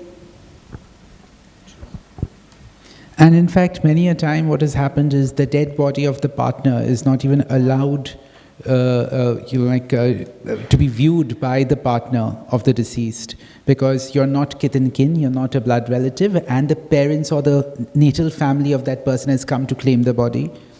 Especially in the case of transgender people, we've often seen that they've been misgendered by the family because they don't want any shame, so-called shame, to descend on the family that, oh, we had a transgender child who died. So we are going to call him by whatever name he was or she was before they came out as trans. So, you know, like this sort of violence is constantly perpetuated by society despite laws being there. So I know we often hold corporates to a bigger standard because we expect international standards to be adhered, right? And in many ways, it's slightly hypocritical if you ask me, because obviously our own society is still not geared up for those changes, right? But if we can create those spaces where at least some of us can get some sort of recourse, when it comes to spousal support, the kind of policies that you have, Kushal, in the Big Four, can you shed some light on what there is currently? Does one get Mediclaim benefits as a non-married spouse, like as in a partner in India? Like if I just claim a person to be my partner? So yes, to a certain extent, but when you say non-married, but I think that does not happen. But Do you have married partners in India? if we do have married partners, they can claim insurance together. And also, Madam was talking, so we do have, like when we talk about the gender reassessment surgery, right, SRS. So we do have certain medical insurances in terms of that as well. But also, again, I say when it's a corporate and we have to go through a corporate policy, we have to break so many barriers to reach certain levels. So I think those barriers could be, broken, and if somebody really wants to avail that, they should not have to wait for long. Like everything is a long process and we have a long wait. So we are just trying to mitigate that right now. So, Gautam, I have a question for you. When you see, you are part of an international company, right? Servier France. What about all the smaller companies who are at the ground level? What sort of policies do you think they can put in place which don't necessarily break the bank, but it makes the space more inclusive? Because obviously in a much larger healthcare product setting, the mind works differently, right? And even with the big four, obviously the mind works very differently. You're looking at thousands of people with, I think currently it has over 40% women employees across the big four, but very few of them actually occupy management positions, but that's a different conversation. So in this situation, what do you think can be done? Just your learnings from your company itself. Yeah, I think this for smaller company or MMSC company, it will be rather more easier, but if they want to do it, that is the most important things.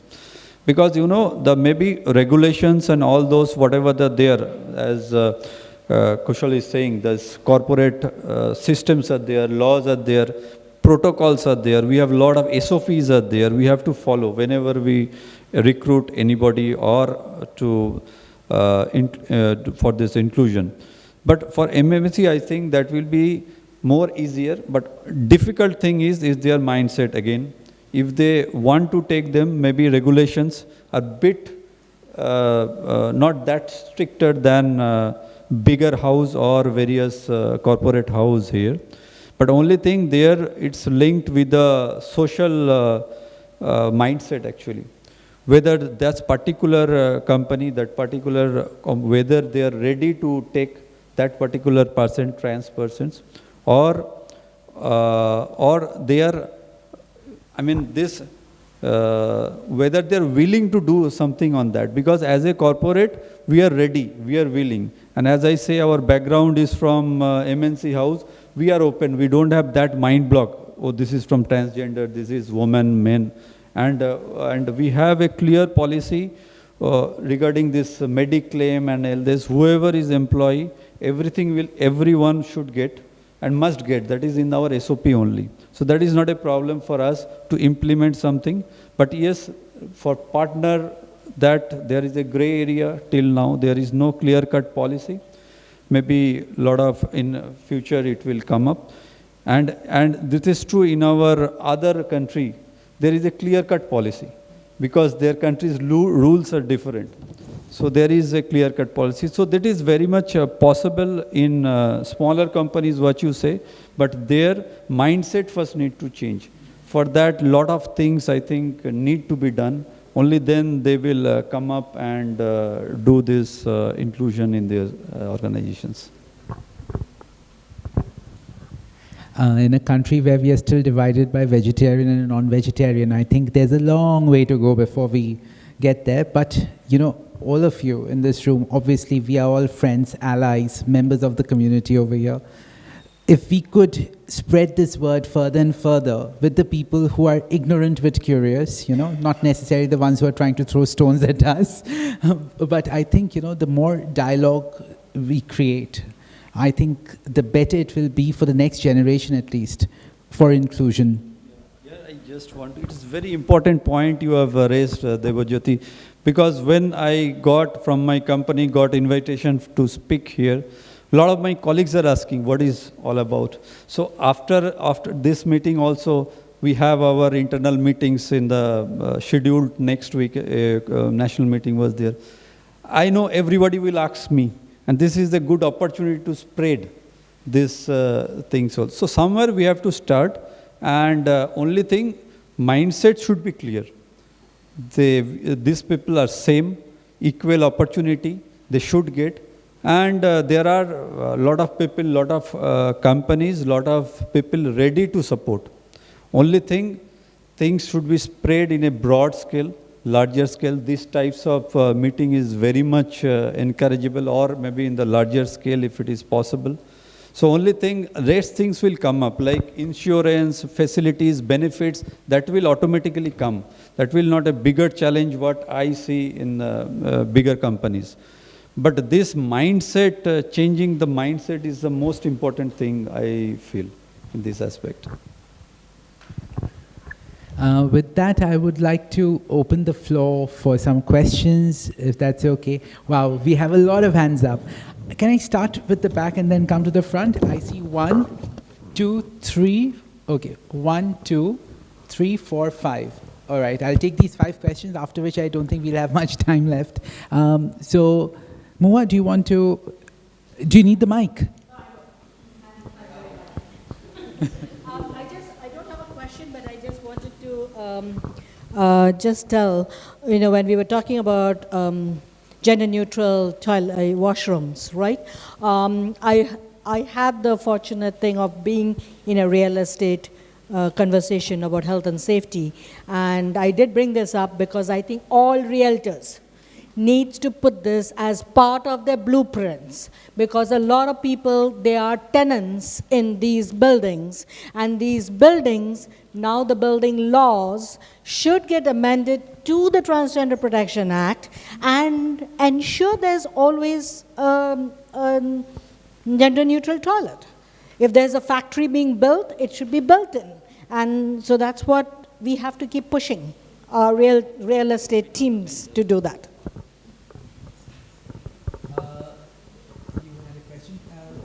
Since Moa had already spoken earlier, we already knew her name, but could you please introduce yourself and... Yeah. Fine, hello, my name is Purnava. I'm working for Quality Council of India. My question is to all of the panels. We're talking or speaking about the, health benefits, insurance policies for the partners, same-sex partners and all that. But I would like to, shed some lights about what about the individuals who are dealing with HIV? Who are the people, what are the policies, people are living with HIV? Are there any medical policies or, for them in your companies? Like for their medication, for their benefits, for their, other things? So basically you're asking if antiretroviral treatment is covered under the medical policies? Not only ART, and the other things, other anything ancillary. Exactly. Okay, all right. So we'll collect the rest of the questions and then we can answer together. So you had a question, ma'am?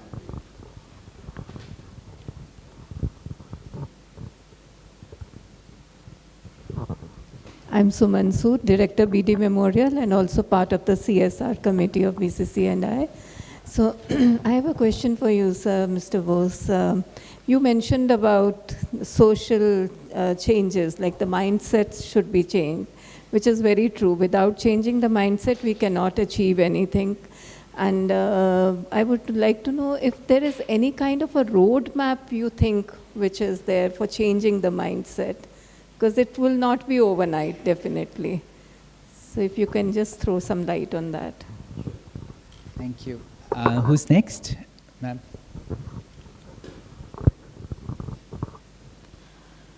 Excellent discussion, thank you. My question is for Ms. Mukherjee. Pardon my ignorance, but where partners are concerned, what are the laws? I'm not aware about straight people. For example, I'm not married. If I have a partner and I'm in an organization, I'm not married to that partner, obviously. Then are there laws that are going to protect somebody who's not married? So we're bringing up, I guess, then a marriage equality issue. So I suppose in this case, because I see you shaking your head, please clarify, is it not the same for someone who's queer and someone who's straight when it comes to partners? And there was... Hi, this is Mitali, and I echo her opinion. It has been an excellent journey so far. My question is regarding, ma'am, you mentioned about maternity, the maternity benefits, right? So as far as I understand, Maternity Act, which was amended in 2017, it talks about 6.5 months of paid leave for the female worker, right? So do we have any kind of changes with regard to same-sex marriages? Like somebody goes for an adoption, like in a normal straight marriage, it's, I guess it's 3 months of paid leave. So do we have anything, Mr. Kushal or Mr. Bose can also take up this question in your organization. So how do you support such people where they're involved in a same-sex marriage? and they want to go for an adoption. That is one. And in sync with what Kushal you mentioned, like there are some gender-specific job roles you said in your organization. Don't you think it itself is a discrimination? Say, for instance, if I label a particular job as a job that is open only for trans people, itself I feel is a discrimination, because being a straight, I would probably not apply for that particular job. So if I have got your point correctly, of course, so that is something I would like to, so on one side we are talking about inclusion, and on the other end we are saying that, we have certain job roles which are specific for trans people or queer people. So like, how do we go about it? Thank you. Okay, we have 2 more questions at the back, and that'll be it, all right, because we've already got like 4 or 5. Yeah. Is this on? Yeah. Hello, thank you for creating the space to have this conversation. My name is Shoi, and my question was, or just a reflection, I think we are having this space to talk about things. I think language plays a very important role, both in policies and both in, while we're using it in person.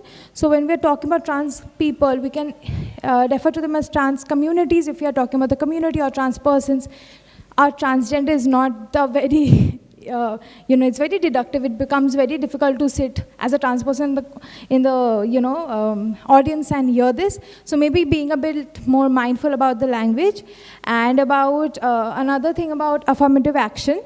So I feel that, when we create affirmative actions, it might look like it's again positive discrimination and negative discrimination. Whole conversation comes into being.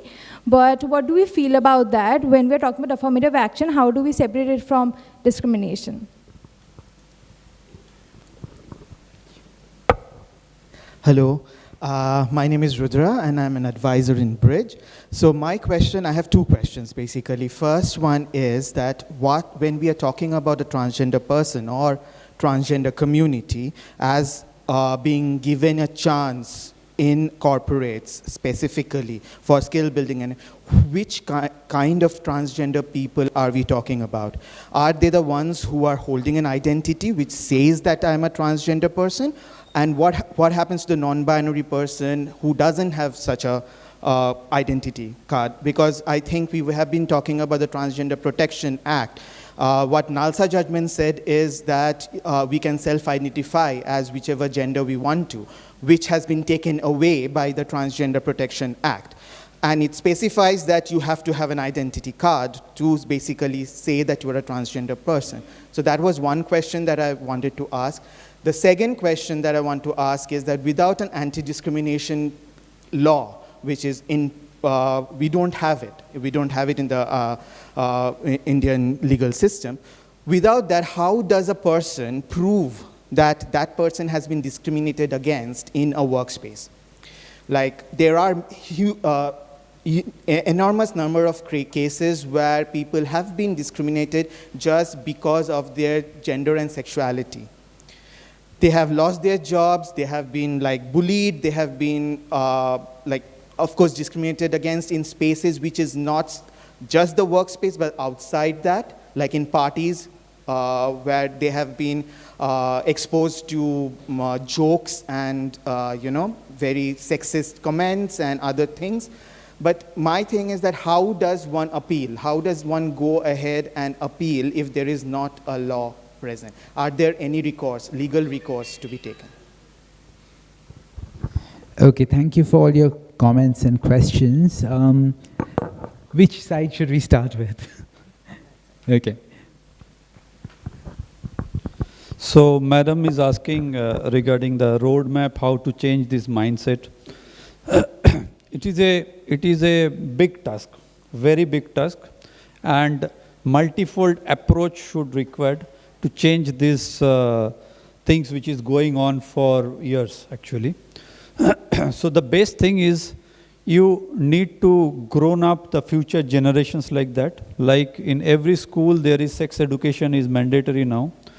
And if we include somehow sex and sexuality education for this child, that will be a very big good things. But again, there are a lot of NGOs, I think already they are working on it. We need to work in the government level, and also the easy task is private institutes, private schools. There we can start with to talk with their principals and management whether along with sexuality studies also be there for their young kids. That is one. And second thing, just come to my mind, this Puja, biggest festival is coming up right now, next 1.5 months. So why not, wherever we are residing, maybe we talk with the organizations of that Puja committee and all those, and make a small stall to start with. Wherever we are residing in any local, everywhere Durga Puja is there, and a huge mass gathering is there. A small stall everywhere, and some message, some posters. At least start somewhere. Ki, okay, there is some community which are like us. They should get the same status in the workforce as well as in the society. So there are a lot of means and ways to do this. But yes, a lot of support is required for that. Initially, obviously we will get a lot of resistance. Even these ideas, Puja committee, lot of Puja committees will. But even if we get 10%, 5%, that we can start with. That we can do immediately in our level. And then what I have seen in the education, which is for the long-term benefit, maybe down the line, 10 years, 15 years, we get benefit out of it.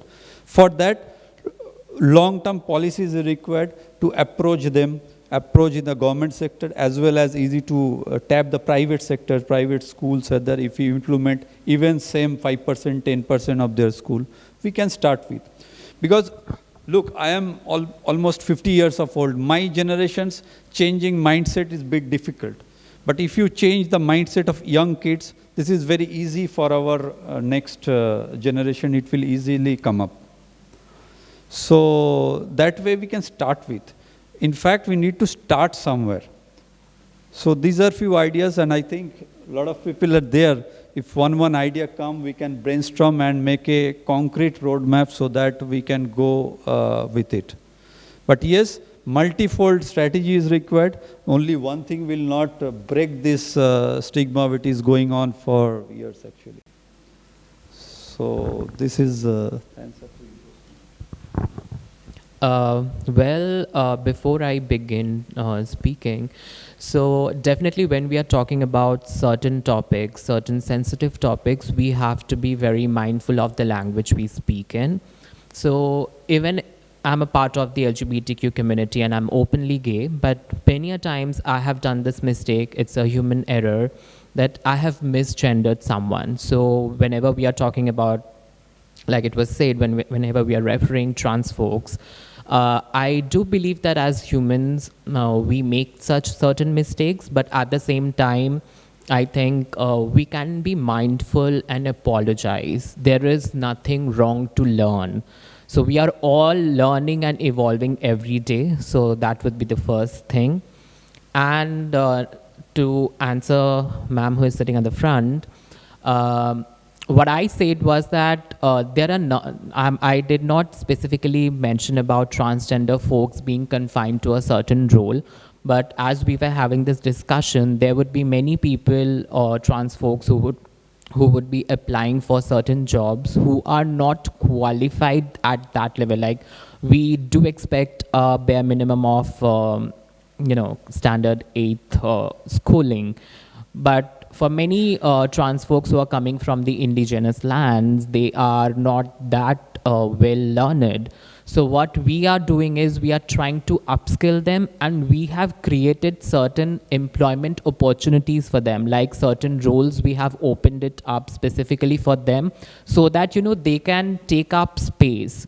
So this does not mean when as a corporate, I do not mean that whenever a trans folk is a person is applying, we will be promoting that person to a leadership level. So it has to start from somewhere. So this is that beginning which we are trying to do, and definitely I'm certain that there are a lot of things which are needed to be done, and as we are taking these baby steps, I'm certain that in the coming years we would also see that there is no certain discrimination that only trans folks can apply to that certain position and not someone who is a straight person, because we have also opened the door for people, like either be it folks from the LGBTQIA community, or it be anybody, a straight person or a cis person can come and join us. So we have created certain job roles which were not there earlier.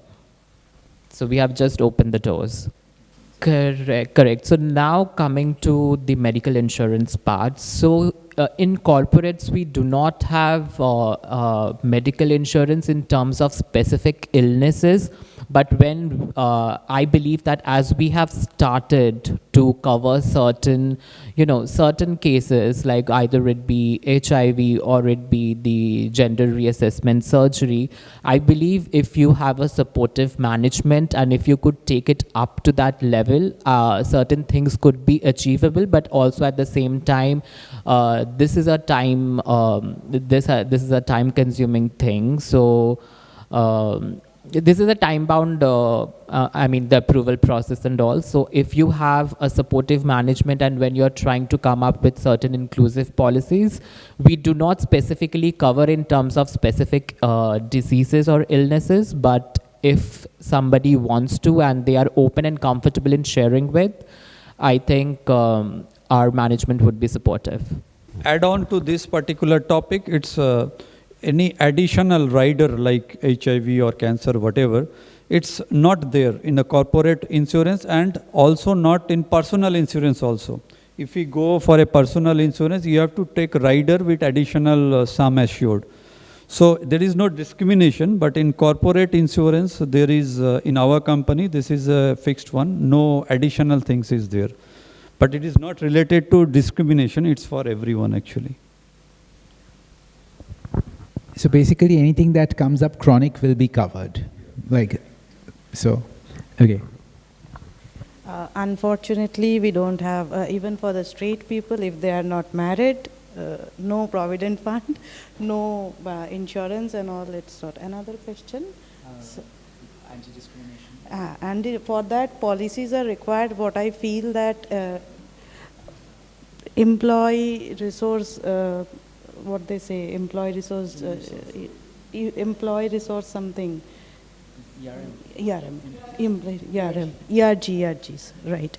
That is required, and a clear channel where a queer person in that particular organization can go and seek protection and seek their concern about the discrimination or any violative, offensive behavior they are facing. In that case, that channel is very important in any kind of organization, which I feel. Okay. So in our organization, you already have structured ICC with a legal advisor is already there, and women employees, men employees with a full-fledged committee. And there is no discrimination, men, female, any gender can complain or anything is there. And 100% confidentiality will be kept on this. It's already there in almost, I think, last 5-10 years, it's already there. Thank you so much to all the panelists for having such a spirited discussion and fielding all the questions fairly well. Thank you so much to the audience. Thank you to BCCNI. And with that, I'll hand over to you, Shukonna. Thank you so much. I request Ratnadi and Prithvirazda to come up on the stage and give some mementos to our wonderful panelists and for such engaging question. We will quickly move on to our last session, that is understanding the success factors and measuring impact. While we are handovering the mementos, I request people from Bengal Chamber to do up the stage properly. Over to you, Prithvirazda and Ratnadi. A round of applause, please.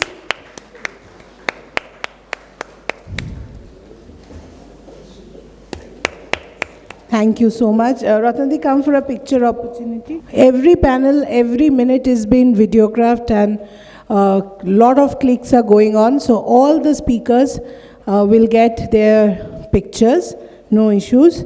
We quickly invite Mr. Upamanyu Sengupta, Manager and Learning and Development Communication, COE of a consulting firm. Ms. Sridevi Palit, Head Global Delivery, Diversity and Inclusion, India Cognizant Technology Solutions. Ms.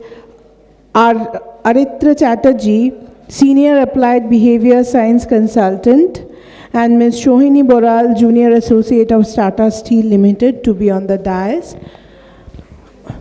We request all to please take your seats.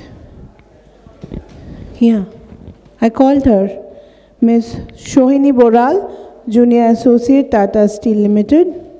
Shohini, there will be a special question which will be put to you by Dr. Ratna Sinha. So it's a request to the moderator that when the Q&A is going on, Ratnadi has something to ask to Shohini. So over to you, Upamanyu, for this session. Thank you. I think it's a time that we are living in with a lot of gender insensitive things happening around the country and the world.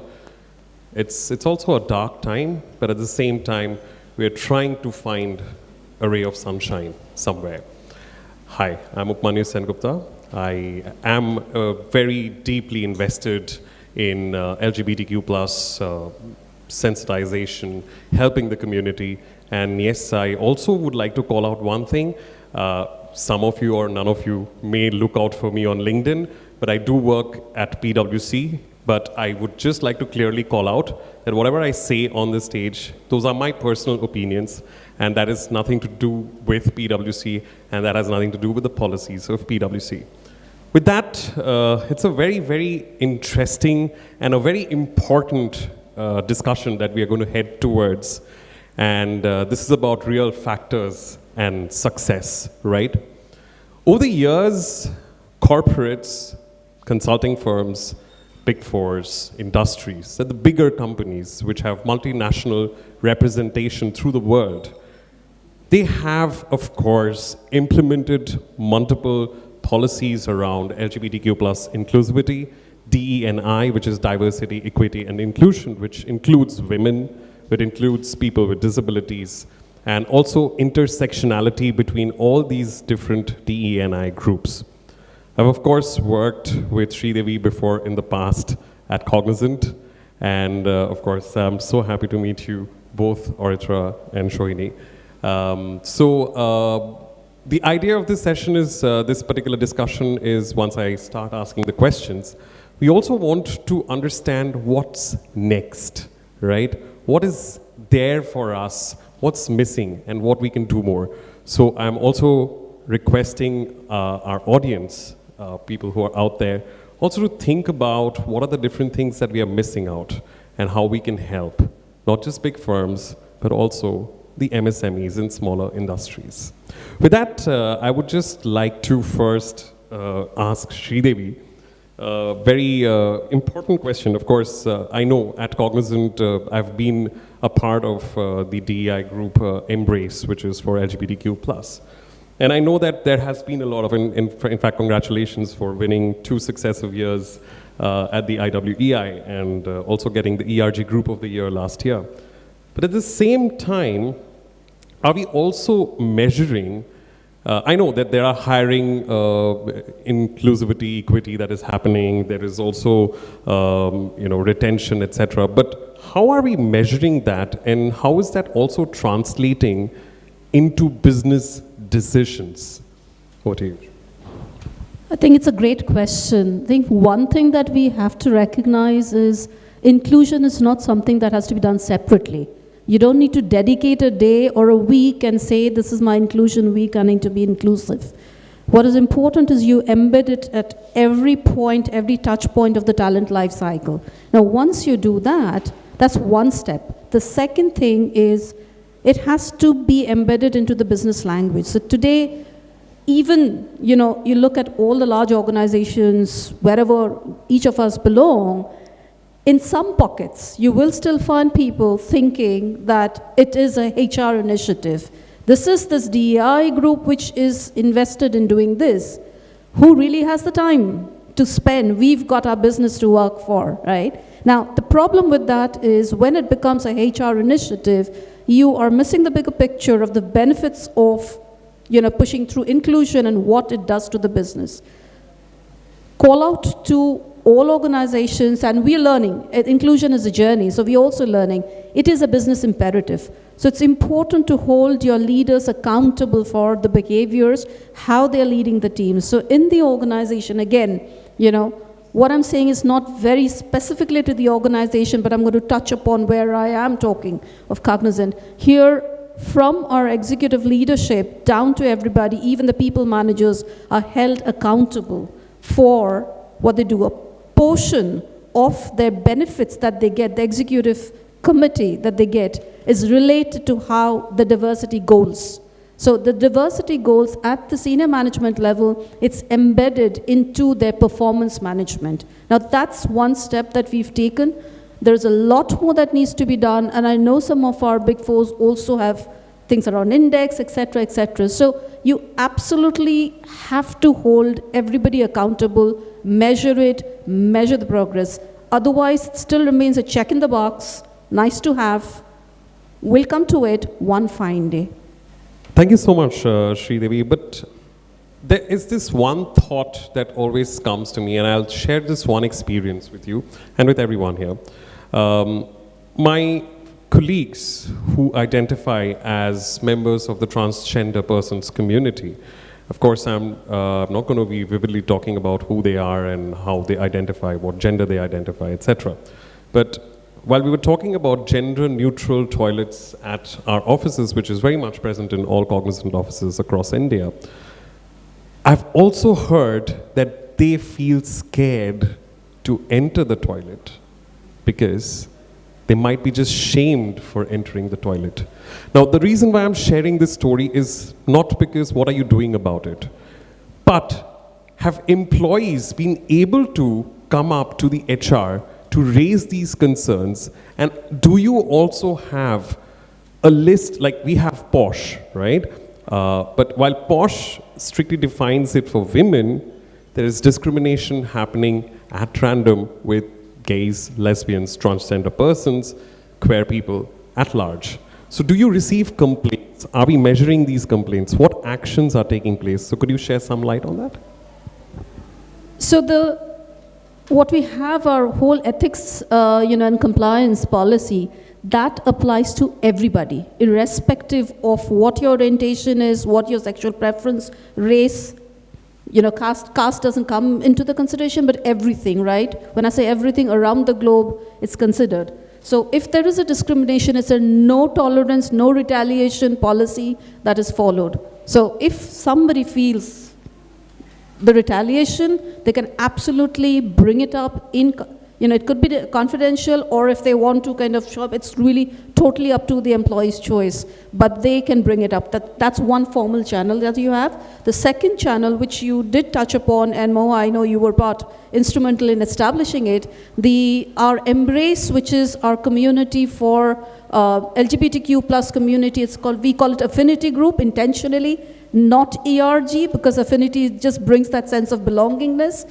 So that is a forum which is responsible for giving that safe space. It's for the community and the allies, mind you. So the space for them to share, and they become the collective voice to bubble it up to the people who can make the difference. So there are various ways in which kind of we create that. So, but people need to speak out, otherwise you don't get heard.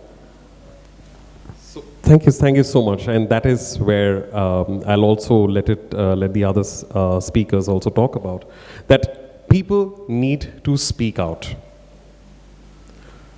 Why is it so that people are still not able to speak out? To a great extent, but not to a fantastic extent, but some extent, we do see a lot of women speak out when there is some sort of harassment or essay or anything that happens to them. But when these very low-lighted, very underlined harassment happens with the queer community, people do not speak out. And I would like to explore why. I'll also let Shoini and Oritra also speak about it in this whole discussion. And with that, I would like to move to Shohini. You're at Tata Steel, and of course, Mr. Tawheed did show us beautiful videos of how inclusivity for transgender persons in the organization is happening and great amount of care has been taken care of. Well, I'm sure you're having a good time at Tata Steel. I just want to hear about your experience when you first went into Tata Steel. How was it? Like, did you love being, and do you still love being a part of the organization? Over to you, Shoini. Actually, last 2 years back,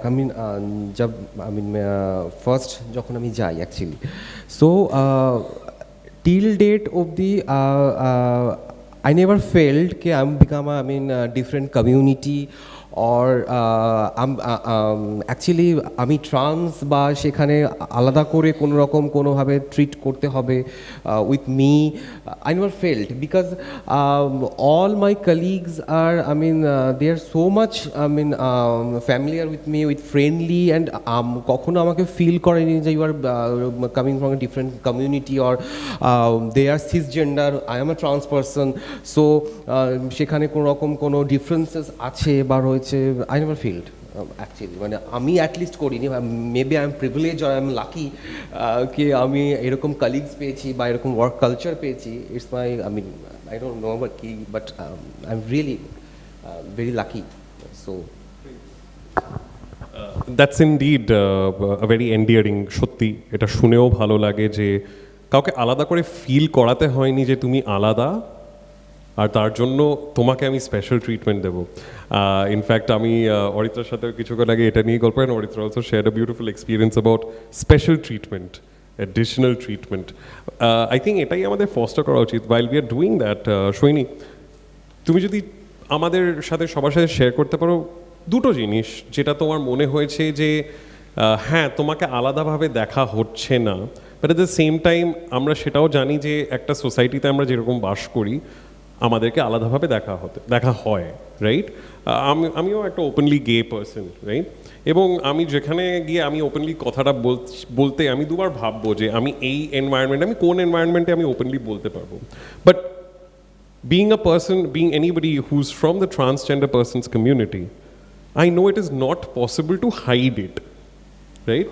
অনেক ক্ষেত্রে বেশিরভাগ ক্ষেত্রে তখন সেই জায়গাটা থেকে তোমার কি মনে হয়েছে যে at Tata Steel they have done the right job where you felt really good about it and that's the thing that we can also learn from many companies right here right now.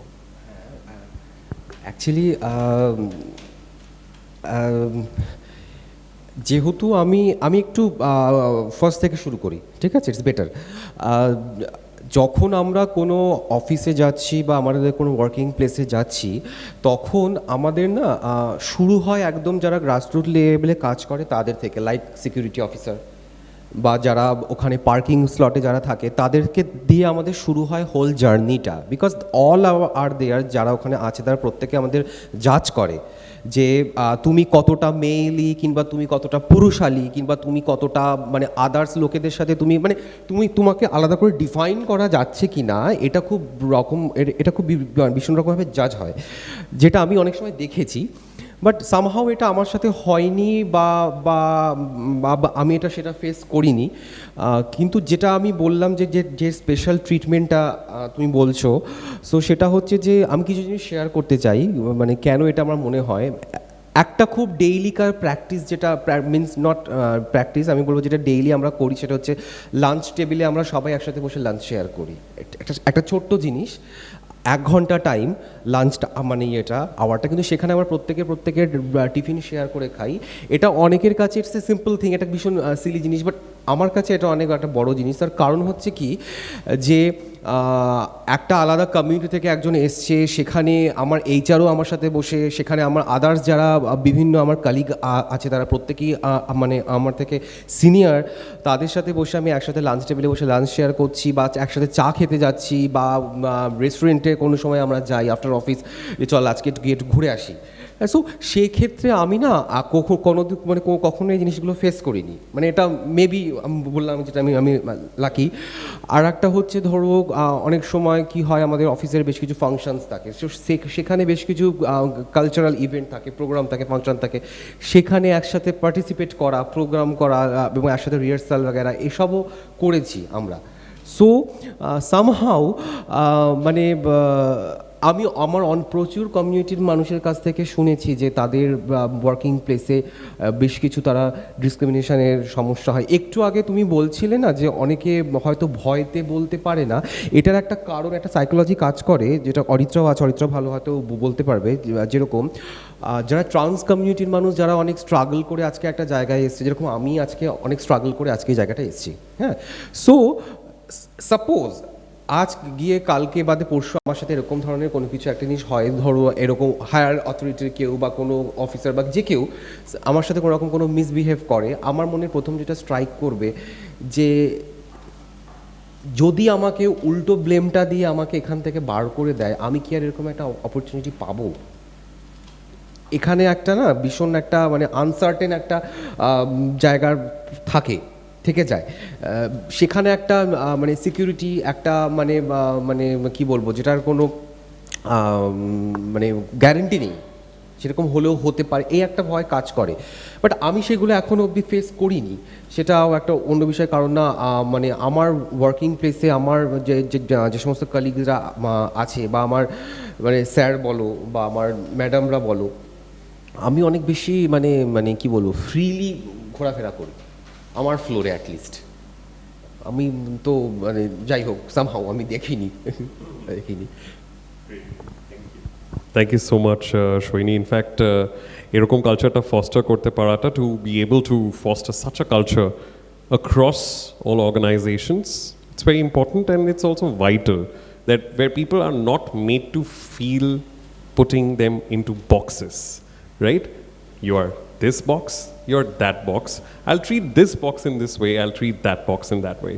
So এই কালচারটা যে নেই, এটা শুনেও ভালো লাগলো। But yes, we are talking about Cognizant, we are talking about Tata Steel. But একটা খুব ইন্টারেস্টিং কোয়েশ্চেন নিয়ে আমি অরিত্রার কাছে যেতে চাই। Not because her affiliation to a company which is small or big, that's not important, but a point of view. যে বিভিন্ন so there are multiple multinational companies, like we are all mostly talking about Tata Steel, we are talking about Cognizant, we are talking about big fours, consulting firms, etc. While at the same time in India, we also have smaller industries, which means that we do not have these multinational influences or policies which come down. That means lesser number of potential opportunities to choose from or to understand from. Now, how do you feel that smaller industries where there is lesser scope of knowledge, how do you feel that they can learn and bring it as a part of their organization, as a policy or as a measure to safeguard people from the LGBTQ+ community? At the same time, and how do you think that they can bake it as a part of their work culture, which we were just talking about? So, over to you, Aritra. Am I audible? Yeah.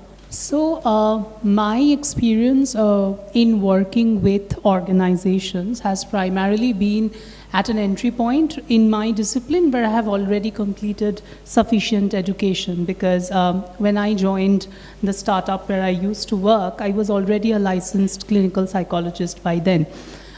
So I think I do not have like an answer to entry-level positions because I did not apply for that. But I would certainly say that when it's small-scale organizations, I think the leadership matters a lot. So when I applied for this startup through LinkedIn, because I was applying when the COVID-19 pandemic had just ended, and I was not exactly looking for like a in-person job per se, because I felt that at that moment my life circumstances were in the dark about it. So my first interview went well, in the sense that it mostly talked about the kind of skills that I bring to the table, and it was more generalized. So no conversation on that note was on the table. Now I had an assessment round where I was asked to do some behavior science assessments, and like they were task-based things, so I submitted that, and then it was told that I would be called in for a culture interview. So when this culture interview, when it happened, it was being led by a person who was also my team lead, in the sense that they were the behavior science lead of that organization in the research department. So when we were having that interview, interestingly, so Megha is their name. I can disclose that because they also, I think, form a major part of my occupational life. So Megha had initially followed me on LinkedIn and Instagram and knew about the kind of work that I do with affirmative mental health care for the queer community. So we were talking about that and my accomplishments around it. And then I remember at one point in the interview, Megha disclosed that they are non-binary. And and then that point became a point where both of us, someone who was apprehensive about whether the company holds those experiences, and a leadership person also disclosing their identity, coming together to make that interview space very different from what I imagined it to be. And what happened, I told Megha that, one of the obstacles that I felt personally when I was applying was the fact that this equal opportunity statement, just a simple statement that you will not discriminate against these parameters, if it's absent from your JD, I think, then people cannot understand whether they are within your audience. And when I said that, Megha actually implemented it. So, and since we are a small-scale organization, it was easier for them to do that. So they had a talk with the HR personnel, and then it was included. So later, when I was within the company and I saw, other people coming in, that was a part of the job description. This being one, and also later, a non-binary person came who were using they/them pronouns, and that is not the binary he and she pronouns that we are usually acquainted with. So it was happening in such a way that we had a Slack channel where we used to have these company communications. So when communications were directly addressed to this person, the right pronouns were used. But when they were being talked about in private, the pronouns were according to their assigned sex. And so here also later, Megha revealed that they had intervened and made sure to point it out. But then what I am a bit worried about in this case is when I'm talking to your larger question about how do these organizations draw in resources when they do not have enough incentive or enough global impetus flowing in to actualize that. I think it is I see it more on a personal level. Megha did it because Megha is from that community and they were in that leadership. They felt that urge to protect people from this space. But then I also question that without this person in the leadership position, would this have happened? And this is not a question to which I have found my answer yet, but I would like to leave it at that. And I think it's still at the level of personal initiatives, more initiative taking, coming forward, but I don't think it's at that scale where we can really say that it's streamlined for the smaller organizations. That's my take. Thank you.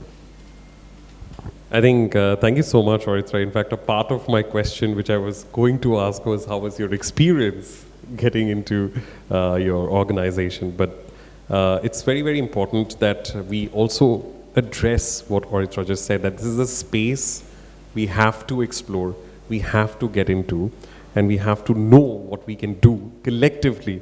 Because many of us are here from bigger firms, right? In the sense, we have a lot of visibility and a lot of availability from the US, from the Europe, etc., whatever it is, right? But so many firms who are based, smaller firms, little tiny organizations which are just based out of the country, where inclusive work is also very important.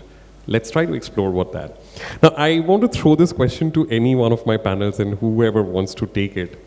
But before that, I'll probably just be a little uncivil. I just want to ask the crowd, how many of you know when is Pride Month? And when you go to LinkedIn, and if you're not aware of Pride Month, how would you just know it's Pride Month? Rainbow-washed logos, right? And then suddenly, it's 1st of July, and pop, the logo changes. Now, it's nice. The tokenization is nice. I would not deny it. It looks bright and colorful. I wish it looked bright and colorful through the year. But my question to anyone on the panel, do you feel that tokenization, like just Pride Month as a month that we celebrate, I know of course in Cognizant we do internal activities through the year. I'm sure even at Tata Steel it's happening. But to the world outside, when we are attracting talent, we are actually telling them that, hey, we only care about you while it's Pride Month. While it's over, it's about the straight folks again. Okay? How are we addressing that? It's an open question, so whoever would like to take that, I leave that. Okay, Sridevi. I think let's not kind of kid ourselves even with the larger organizations. You will also find there's a lot of pink washing happening.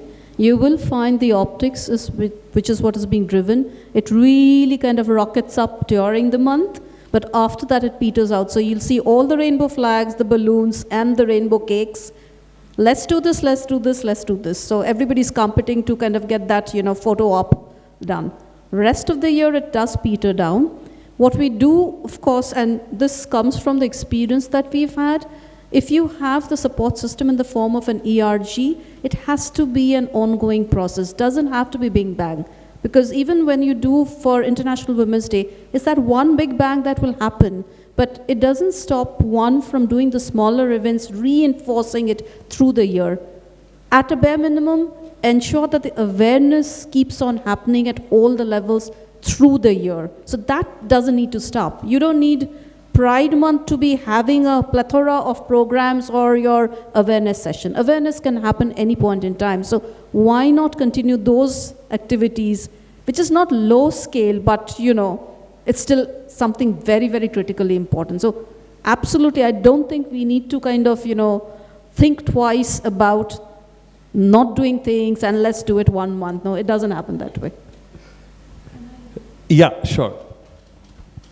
So one thing that I wanted to add was, like we know that June is Pride Month, July is also Disability Pride Month. So, but many of us are not aware of that, right? So the fact that when we are looking at DE&I, these overlap, queerness and disability intersect. They intersect with a lot of other social marginalizations as well. And I think it's high time that we follow this intersectional approach when we are talking of margins, because it's not like that a person is just trans and all other social locations are excluded, that they come to the table with the same level of expertise than maybe a trans person who's coming from a rural area and also having visual disability. So when we have these complex conversations, I think, and if we do it throughout the year, we do reach a point where we understand that how the margins intersect and why, very tailor-made interventions and accommodations may be necessary. Thank you. Great. And with that, I also just putting a thought out there, like it's not important to rainbow wash your logos. Let people know that you are just logos. I think the actions that you do on social media, I think that makes more sense through the year, and intersectionality. I know queer people who are also people with disabilities. And in my experience, I've also seen that in one of the events, which was with multiple organizations, somebody who was a person with disability and also queer could not get on the stage because there was no provision made for that person. And that's where intersectionality is also missing. It's not necessary to put colors to logos.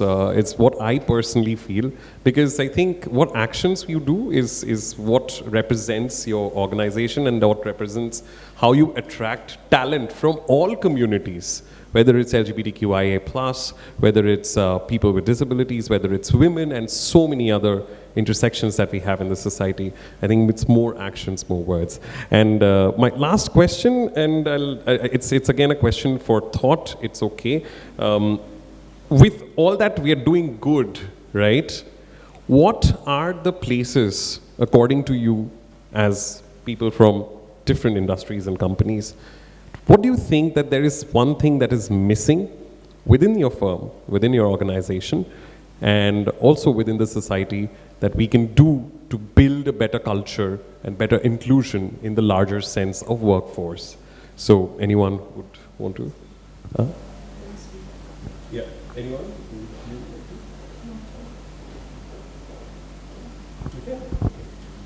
So, like I said, I already spoke about the equal opportunity statement, because that being, missing in the JD made a lot of difference, and the inclusion of that.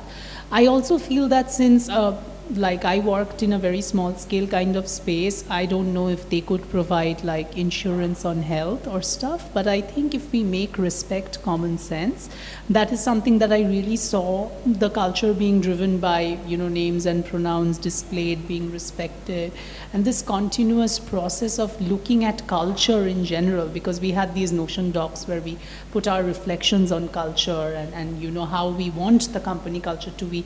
Even flexi time, for instance, how much time do we want to work for?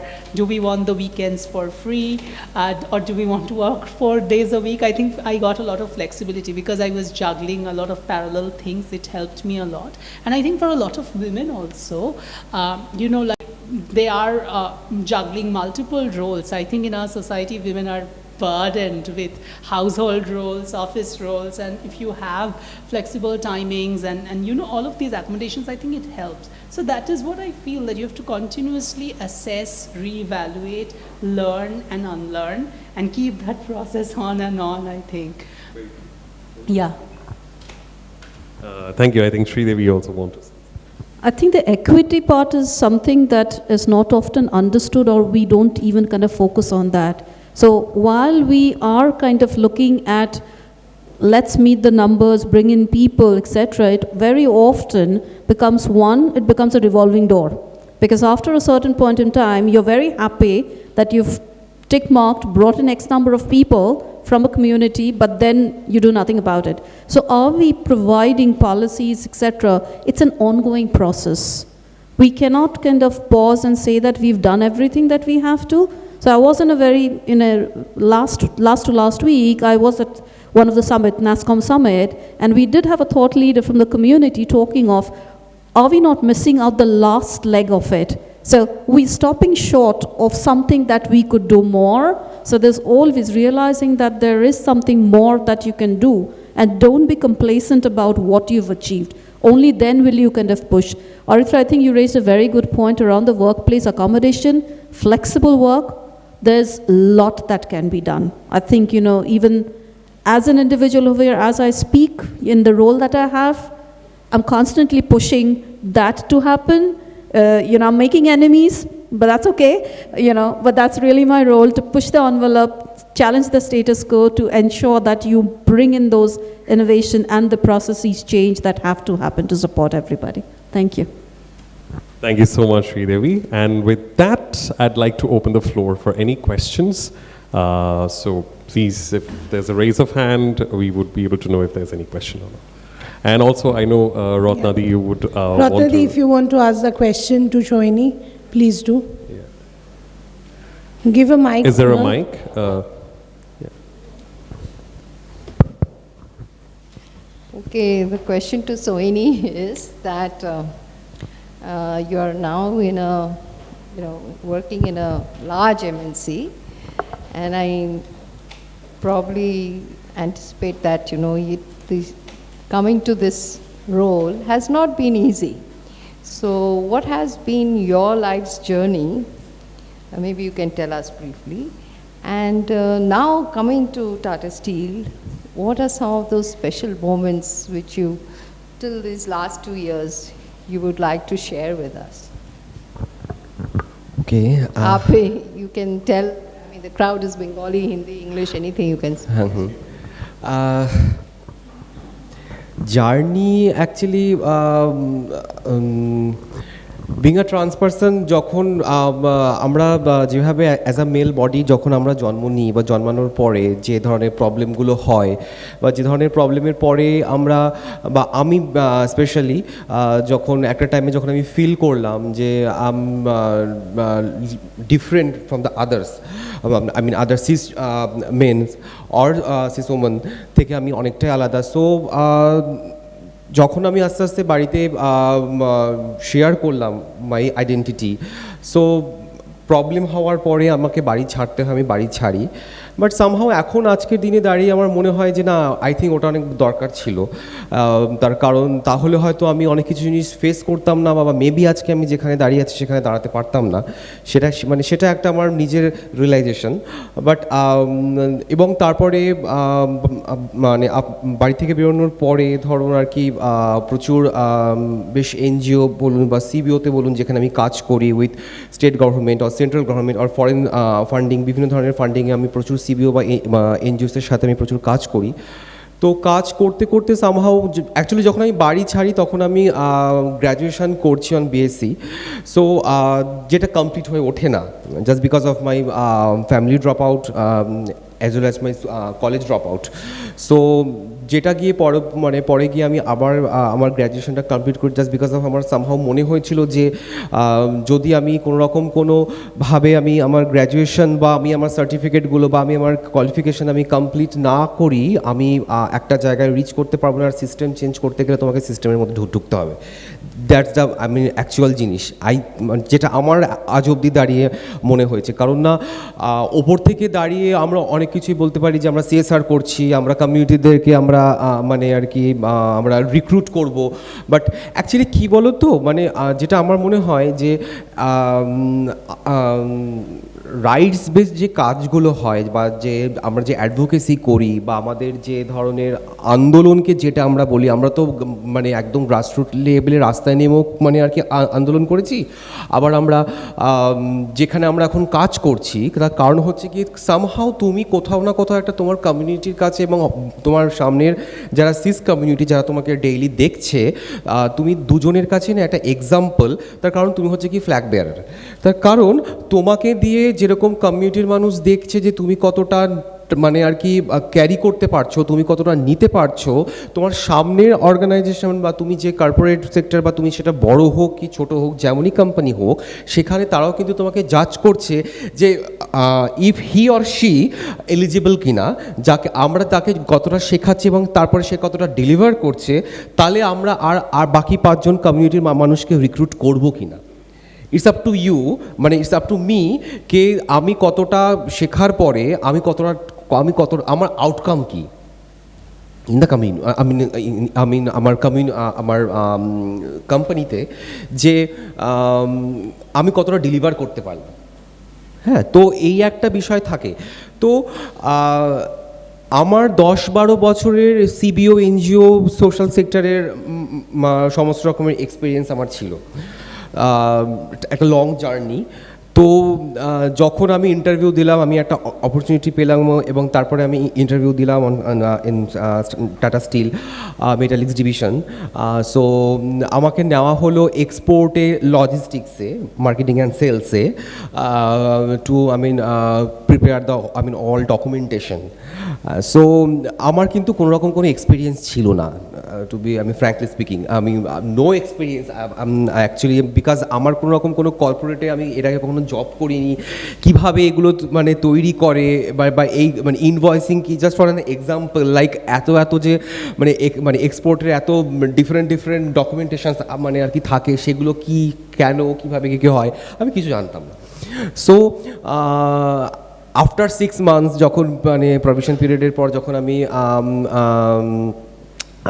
কি বলবো, যখন আমি permanent হলাম, এবং তারপরে last এই 2 years ধরে মানে 2 বছরের বেশি আর কি হবে আমি এখন কাজ করছি। মানে আমি একটা পুরো একটা ডিপার্টমেন্ট আমি নিজে এখন হ্যান্ডেল করি, এবং আমার সেখানে মনে হয় আমার ডেফিনেটলি কোথাও একটা গিয়ে মনে হয় যে তোমার মধ্যে না সেই ইচ্ছাটা থাকতে হবে যে তুমি কতটা শিখবে এবং তার সাথে সাথে তুমি কতটা ডেলিভার করবে তোমার সামনের লোককে।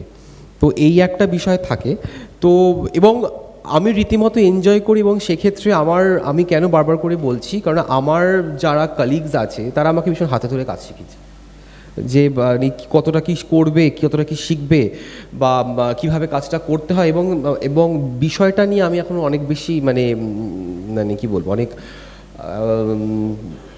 হ্যাঁ মানে আমি অনেকটা স্বচ্ছন্দ ফিল করি এটা নিয়ে। মানে আমার কোনো রকম কোনো প্রবলেম নেই মানে এই সেক্টরে কাজ করে। আমার মনে হচ্ছে আমি আরও আগে কেন এলাম না, somehow মানে আরেকটু আগে আসতে পারলে মেবি আরও ভালো হতো, আর ভালো। Thank you so much, Shrini. I think Nilakshidi has a question, yes. Luckily for the speakers, I don't have a question. I just have a few observations on the 3 sessions. You know, I want this message to go across to those members of corporates who are here and are engaging so much with this topic. One is a feedback. My daughter, I am a mother of a person from the LGBT community.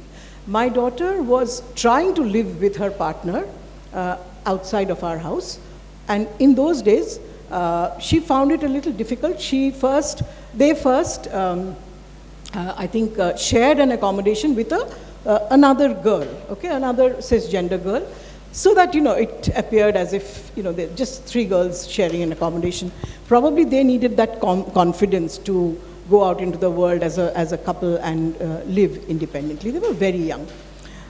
Then she got a job at Godrej, and she thought it wise to tell Godrej when she was asking for accommodation that I am from the community, I will be living with my partner. And they said, and so? That's what is inclusivity. It doesn't matter to them. It didn't matter to them. It mattered to my daughter probably because she was still apprehensive.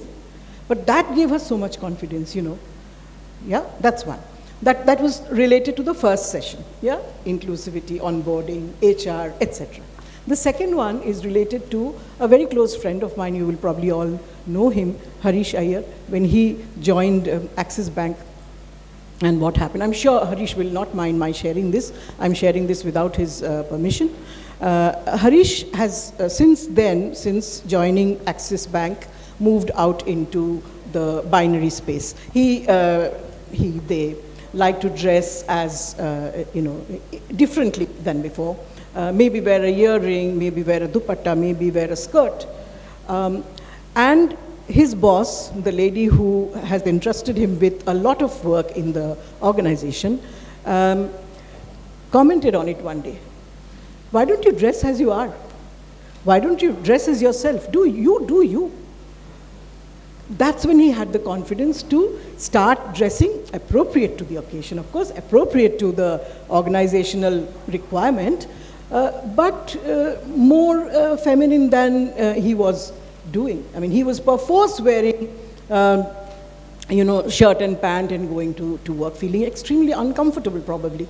But that signal gave him so much of confidence, and he was so happy and so comfortable with himself, and such a lot of change happened after that in the organization because of that confidence that he had.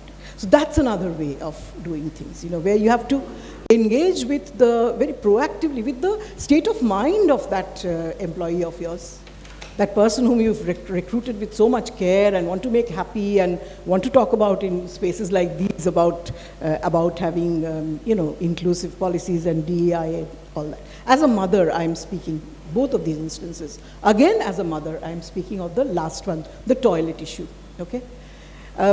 There are many of us, mothers of trans children in the group, who are actually really worried about this issue because most of the teasing, bullying, harassment, sexual violence happens in the toilets because of the walls. We are arguing for, and there are architects in our group, luckily, so we are trying to lobby for removal of the walls in toilets so that you have a toilets, that's it. Male, female, nothing. Toilets at several places, slightly larger toilets which would have handrails and possibilities of a wheelchair entering for a disabled person, 1 toilet each in 3 corners of the floor maybe, or something of that sort, where there would be a diaper changing facility for the woman in need of that, in case she needs that, and that's foldable, that just, you know, stands on the wall, against the wall. So that possibility is also there. Not a very difficult thing to achieve. For these, you know, billion companies which have such flashy buildings, they can definitely do this for, you know, their employees. So no walls. That's what we are arguing for everywhere, in schools as well as colleges and in other organizations. The walls and the divided toilets are the really, really terrible spaces for a young person belonging to the community or otherwise, for anyone to be bullied, even for sexual harassment and violence and rape of women. I'm using the word. Yeah, so these are some of the inputs that I wanted to share, that many of us are thinking about these things. Many of us are seriously thinking completely out of the box to make places safer for our children. Yeah, thank you. Thank you so much, Nilakshidi. In fact, great feedback. And of course, there has to be a way we can do that, to all of these possible. Do we have any more questions? Yes, Rudro and Prithvi. First thing is not a question, but a reaction to about your Pride Month thing. Yes, tokenism does work. Tokenism does give us confidence that yes, people are thinking about us, even if it's for 1 month, good. But what doesn't work is when corporates try to take up the Pride spaces. Okay, that is what doesn't work, because wanting your logo on the Pride flag doesn't work. And if you stop sponsoring or getting into a Pride space because of that, then it is your loss. So that is also something that I wanted to talk about, because a lot of times during the Pride walks, we have seen that corporates have come with certain demands of how the Pride should happen, which doesn't work, plain and simple. And also we have seen corporates who have actually come and walked with us without their logos, without anything. That has also worked. Yeah, not even with our t-shirt. Yeah, basically just having a skin in the game. Okay, so this is one thing that I wanted to point out. And the other thing that I want to ask all the panelists out here is that when we are talking about, there is a small, I asked this question in the previous year also, about the identity card that a transgender person holds. It is their identity card and they are very proud of it. But a lot of people from the transgender community either are unable to get that card, or they're also apprehensive of getting that card because of other issues related to their family, property, and other stuff. So they basically lead a dual life most of the time, but they also want to work. So are there any suggestions from your side for the corporates who are making these job descriptions and hiring, that what they should do to include these kind of people who do not have an identity card that specifically puts them in the transgender category? But they are visibly most probably transgender, or they have a life, they can self-identify as a transgender person. Right. I think I'll just also take Prithvi's question and then I'll Thanks. My question is, we've been talking a lot about mindsets, and it's very, very important, right? My question is not just to this panel, to everybody here, for organizations, is that do we have a system of attitudinal surveys for employees or bigger teams that we have? For example, we had Mr. Bose, I don't know if he's here anymore. So he's from pharmaceuticals, right? So you have big teams of sales teams, like medical representatives and all that. Do you have attitudinal surveys across your bigger teams, across organizations asking this, to understand not just about the LGBTQ plus only, about anyone who is marginalized? Do you understand how your employees feel about including people who are marginalized, so that you would know how to really tweak your policies? Does that kind of thing happen? Question one. The other question is, we have many incentives for corporates, to perform. Like we have Fortune 500 lists and this prize, that prize. Are there any instances of such recognitions which are sought after for corporates? I don't know if in India, but elsewhere, can we institute certain things like that, where corporates aspire to be that, so that they're known as more diverse, like something like that? So yeah, that's it. Thank you so much, Prithvi. I think, Shohini, you wanted to answer one of the questions. রুদ্রদা তো আমি আমারটা দিয়ে একটুখানি বলি, তাহলে better হবে। যখন আমি জয়েন করেছিলাম, আমার কিন্তু কারণ না, আমি যদি খুব ভুল না করি, 2019 to 2021-22 ওয়েস্ট বেঙ্গলে ট্রান্সকার্ড নিয়ে ইস্যু হচ্ছিল, রাইট? তখন কিন্তু ট্রান্সকার্ড করাচ্ছিল না গভর্নমেন্ট থেকে, বেশ কিছু ইন্টারনাল ইস্যুস ছিল, আমি সেগুলোতে নাই বা গেলাম, বাট সেখানে সবাই জানে। আমার কোম্পানিতে যখন আমি জয়েন করি, এখানে একটা কথা হয়েছিল ডেফিনেটলি যে ট্রান্স কার্ড থাকলে ভালো হয়, কিন্তু আমি যখন জয়েন করি আমার কিন্তু তখন ট্রান্স কার্ড ছিল না, এবং আমি কিন্তু উইদাউট ট্রান্স কার্ডেই জয়েন করি। এবং সেক্ষেত্রে হ্যাঁ, আমার আধার কার্ড, আমার ভোটার কার্ডে সেখানে অলরেডি মেনশন ছিল যে আমার ট্রান্স পারসন আদার্স, এই একটা বেনিফিটেড ছিল। বাট সেই ক্ষেত্রে HR লেভেল থেকে যারা থাকবেন তারা যদি বিষয়টা এনশিওর করে যে সেই ক্ষেত্রে, কেন বলছি, কারণ না এখানে না একটা বিষয় তুমিও জানো আমিও জানি যে একটা লেয়ার্সের তো ব্যাপার থাকে, অনেকেই থাকে ধরো যেটাকে আমরা পাতিভাবে বলি না যে বেনজল, আমি কোনো রকম কোনো কন্ট্রোভার্সিয়াল কোনো ইয়েতে আমি মানে যাচ্ছি না, তার কারণ হচ্ছে গিয়ে যে না, তার কারণ হচ্ছে জেন্ডার আইডেন্টিটির এত লেয়ার্স থাকে না, আমি সেটাকে না এভাবে দেগে দিতে পারি না যে ইউ আর এটা, you are that and you are that, এটা হয় না, এটা সম্ভব নয়। হ্যাঁ, কারণ না এত এর লেয়ার্স থাকে, এবং যারা নিজেকে সেলফ আইডেন্টিফাই করছে যে আমার ট্রান্স পারসন, সেই ক্ষেত্রে হতেই পারে যে যেটা তুমি বললে যে প্রবলেমটা, যেটা অনেকেই থাকে স্বাচ্ছন্দ্য ফিল করে না যে আমার ফ্যামিলিতে সেটা জানবে যে আমি ট্রান্স পারসন বা আমার একটা আলাদা এরকম লাইফ আছে। ভিজিবল হলেও অনেকের বাবা মার মানে আপত্তি থাকে যে না তুমি এটা ট্রান্সজেন্ডার কার্ড বা একটা ভোটার কার্ডের মধ্যে আদার্স তুমি লেখাবে না, এটা না একটা ফ্যামিলিগত প্রবলেম থাকে, এটা অনেকেই ফেস করে।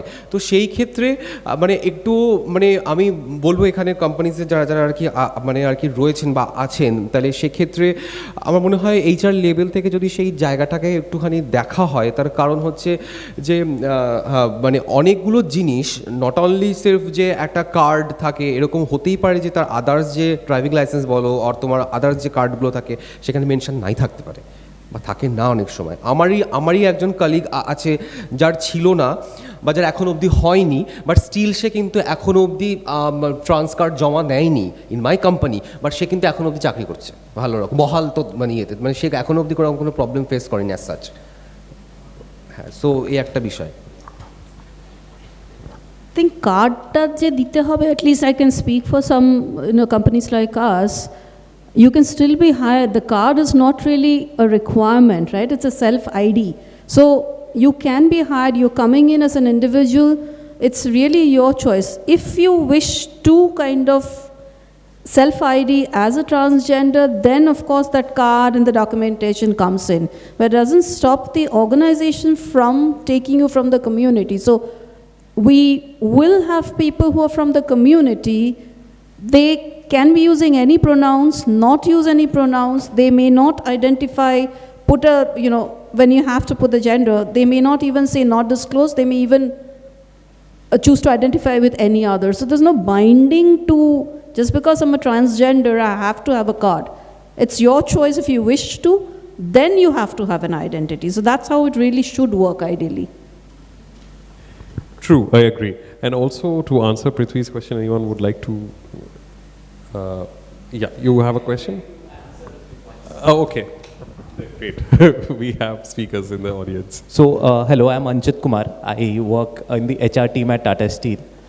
And as you were mentioning about the attitudinal surveys, so what we used to do, like before we actually went into the trans hiring drive, so what we did is a 4-corner room survey. It's a very unique kind of thing that was developed at Tata Steel, where different kind of biases were captured, which exists amongst the workforce. So like many people earlier used to believe that people from the trans community have special powers. They can actually bless you, they can curse you. So yeah, many of them still do. So this is the kind of survey that we had. Many people realized that people from the transgender community have been marginalized, they have been facing problems, but they did not want to address it because they had very less knowledge about the terms. So these were the few things that we did at Tata Steel. And regarding the benchmark, like this is what I want to achieve as a corporate house. So we have many forums, like there's a World Economic Forum where Tata Steel was recognized as a DEI partner, and it's amongst the top 20 leaders on a world level, global level. So there's also the Indian Equality Workplace Index, where we have specifically for LGBTQ, where we have been recognized as the gold employer since the last 3 years. And there's also many companies like Working Mothers and other such NGOs and organizations which hold these kind of surveys for different corporate houses depending upon the size and the turnover rates. And based upon these, like there are different kind of IT industries, manufacturing industries. So these are something which corporate houses can try to achieve. And it also includes the MSMEs, like companies with a turnover of less than 100 crores. So they can also apply in different parts of it. So just wanted to make this point. Yep, thank you. Thank you so much. That is such a huge behemoth. And we have many suppliers, many vendors, many smaller organizations who work with you. Have you been doing things with these vendors and suppliers to help the culture that you have developed in Tata Steel? Have you been able to do that? And if there are cases or models, you'd love to learn that. Yeah, of course. So we have a systematic procedure at Tata Steel where despite being a vendor, we do not just call them as a contractor or vendor, we treat them as a vendor partner. So any policy or any principles that we have, we do communicate it to them. So we have regular vendor meets with our vendor partners where it is communicated and they are in fact encouraged to hire people from the community. So we had earlier been doing this for the women workforce. We wanted them to bring more women to the table. And now we have been doing this for the people from the LGBTQIA community. So we are putting this up with the vendor partners. We are encouraging them to bring upon more people, encouraging them to hire more. And so this is how we are communicating it to them regularly through our vendor meets or be it through our websites. We are trying to host it at each and every platform that is available. So just to cite a recent example, we recently celebrated the Independence Day on 15th of August. So we did a lot of stakeholder management. People from the local community, government bodies had joined us for the flag hoisting ceremonies. So we even raised it as a pointer there that why is this community not being invited? Why are we not including them as a part of our celebrations? So that it goes on a larger scale.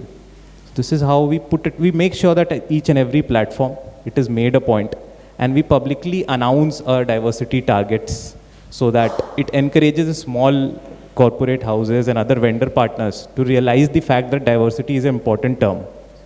And this is how we continuously try to drive it. Thank you so much. I think Oritra wanted to... just a small point with the permission of the... If I have your permission. Yes. Just a small point. I just wanted to address the topic when it was talked about the ID card. So, as per the law, it is not required. For a person, it is his self-declaration. That is what the statute says. But yes, there are issues when it comes to employment because lots of organizations ask for that. And she mentioned that, I mean, as a employer, Tata Steel has made this, that at the stage of recruitment, we will not be looking for your card. Once you are there with us, we encourage you to go for that card. We give you the time horizon of 6 months, and we encourage you to have that card because it also puts you on the larger portal of the government. So we do not have the card as a mandate for employment. Once you are onboarded, you have 6 months time where we request you to obtain that card. Because if you want to believe in something, we give you enough confidence to declare rather than be in the closet. So with that thought, we are encouraging cards, despite the fact that it is not mandated. I wanted to point that out. Great, thank you. I think Oritra wanted to say something, and also just one thing I wanted to say. As much as I agree with you that ID cards are not important, but I think there is a greater implication when it comes to medical benefits and also medical treatments. And I think that is also another scope for us to have another discussion, maybe perhaps in the future, that what happens with medical treatments, etc., for anyone who belongs to the transgender persons community. Yes, Oritra, you wanted to say something. I just wanted to make two quick observations. One was with respect to the fact that there might be transgender persons who are not safe in their families and homes, and therefore self-expression, I think, often becomes that barrier. And here I would like to tie into what Nilakshidi was saying about Axis Bank, where they have the come as you are policy. So I think if you have a flexible dress code within your organization, where even if you are coming into the organization in a certain way, you can use the washroom to change into the clothes that you want, and you can be in the workspace. I think that's a good accommodation. I would also like to speak a bit about attitudinal surveys, because I also come from a field where psychological tests are designed in the psychometrics. So it's very important to have social desirability bias identification metrics in these surveys, because when I'm asking questions and I know that the organization wants to know what's my attitude, I always want to answer in desirable ways. So it's important to check that bias and develop it by trained psychometricians so that you can actually assess what the ground realities of the persons are. Thank you. Thank you so much, Aritra. And for the interest of time, we will close the floor now. My closing remark before I end this session is just that there is One second, if Toy could just speak on the medical, I think. Sure. Just wanted to share, while the law still is talking about same-sex partners, medical insurance, etc., but within the company, we have changed our policies. The policy no longer is prevalent or applicable for spouses. It is applicable for partners. So which includes same-sex partners or even people living jointly without the formal marriage certificate. So that way our internal policies, we have declared that. And just one last bit from my side, my apologies if I am crossing the time limit. No, that's absolutely fine. I can share an instance. Within Tata Steel, in an internal discussion, I had a person walking up to the dais, asking for the mic and proclaiming that I am wanting to come out of the closet. So somebody who was working in Tata Steel, maintaining his identity as something else, but on that day, when the discussions was happening in front of a large audience, the person came to the dais and openly declared her identity, that today I am disclosing my real identity. So if you can develop that culture, absolutely, that becomes. And I would like to appreciate the lady here who mentioned that she is a mother of Nilakshidi. Yeah, my apologies, I don't know, but I would like to appreciate, because it takes courage to speak on a public platform that you have a child or some such thing. And it is important to speak, because that can be a source of inspiration to many others. So I congratulate you, ma'am. That is our mission, sir, of the Zika Rainbow Parents. So all of us speak whenever we can and not. Great. I think this is a great discussion for the network we can do later on. I just have two closing remarks. That's number one, I think there's a lot that corporates and MNCs and companies are doing, and that's great news for people from the LGBTQ plus community. But there is also a lot more that has to happen, where people feel comfortable to share, to talk about the problems they face for being a part of the community. That's number one. And number two, I think at the end of the day, let's build skills for people, because at the end of the day, when you work in an organization or in a firm, what translates is what you deliver and not just your identity. While we are creating spaces for identities and let them be, absolutely safe and happy in their identities, it's also important for all organizations to create scopes and spaces to develop the skills of the people who are probably not privileged enough to be a part of these different programs that we have, right? Whether it's a bachelor's or a master's or an MBA.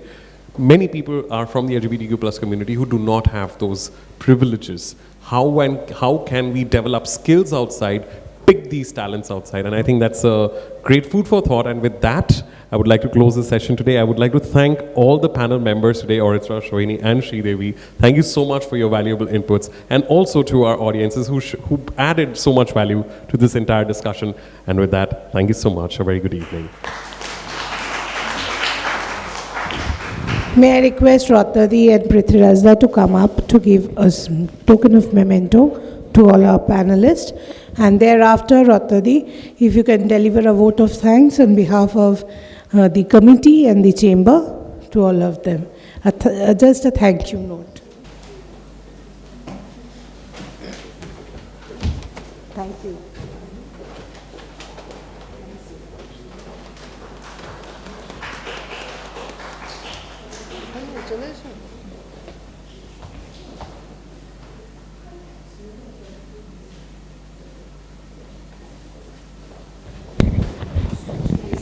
From good afternoon to good evening, it's been a long haul, and I like to thank everyone for having a very patiently waiting here. There's been rain, weekend, everything, and of course, can't leave out BCCI with dear Sukanya, Amrita, and Abhishek, and rest of the team who's at the back office. Thank you, all the speakers, panelists, audience. You have been all lovely. Thank you.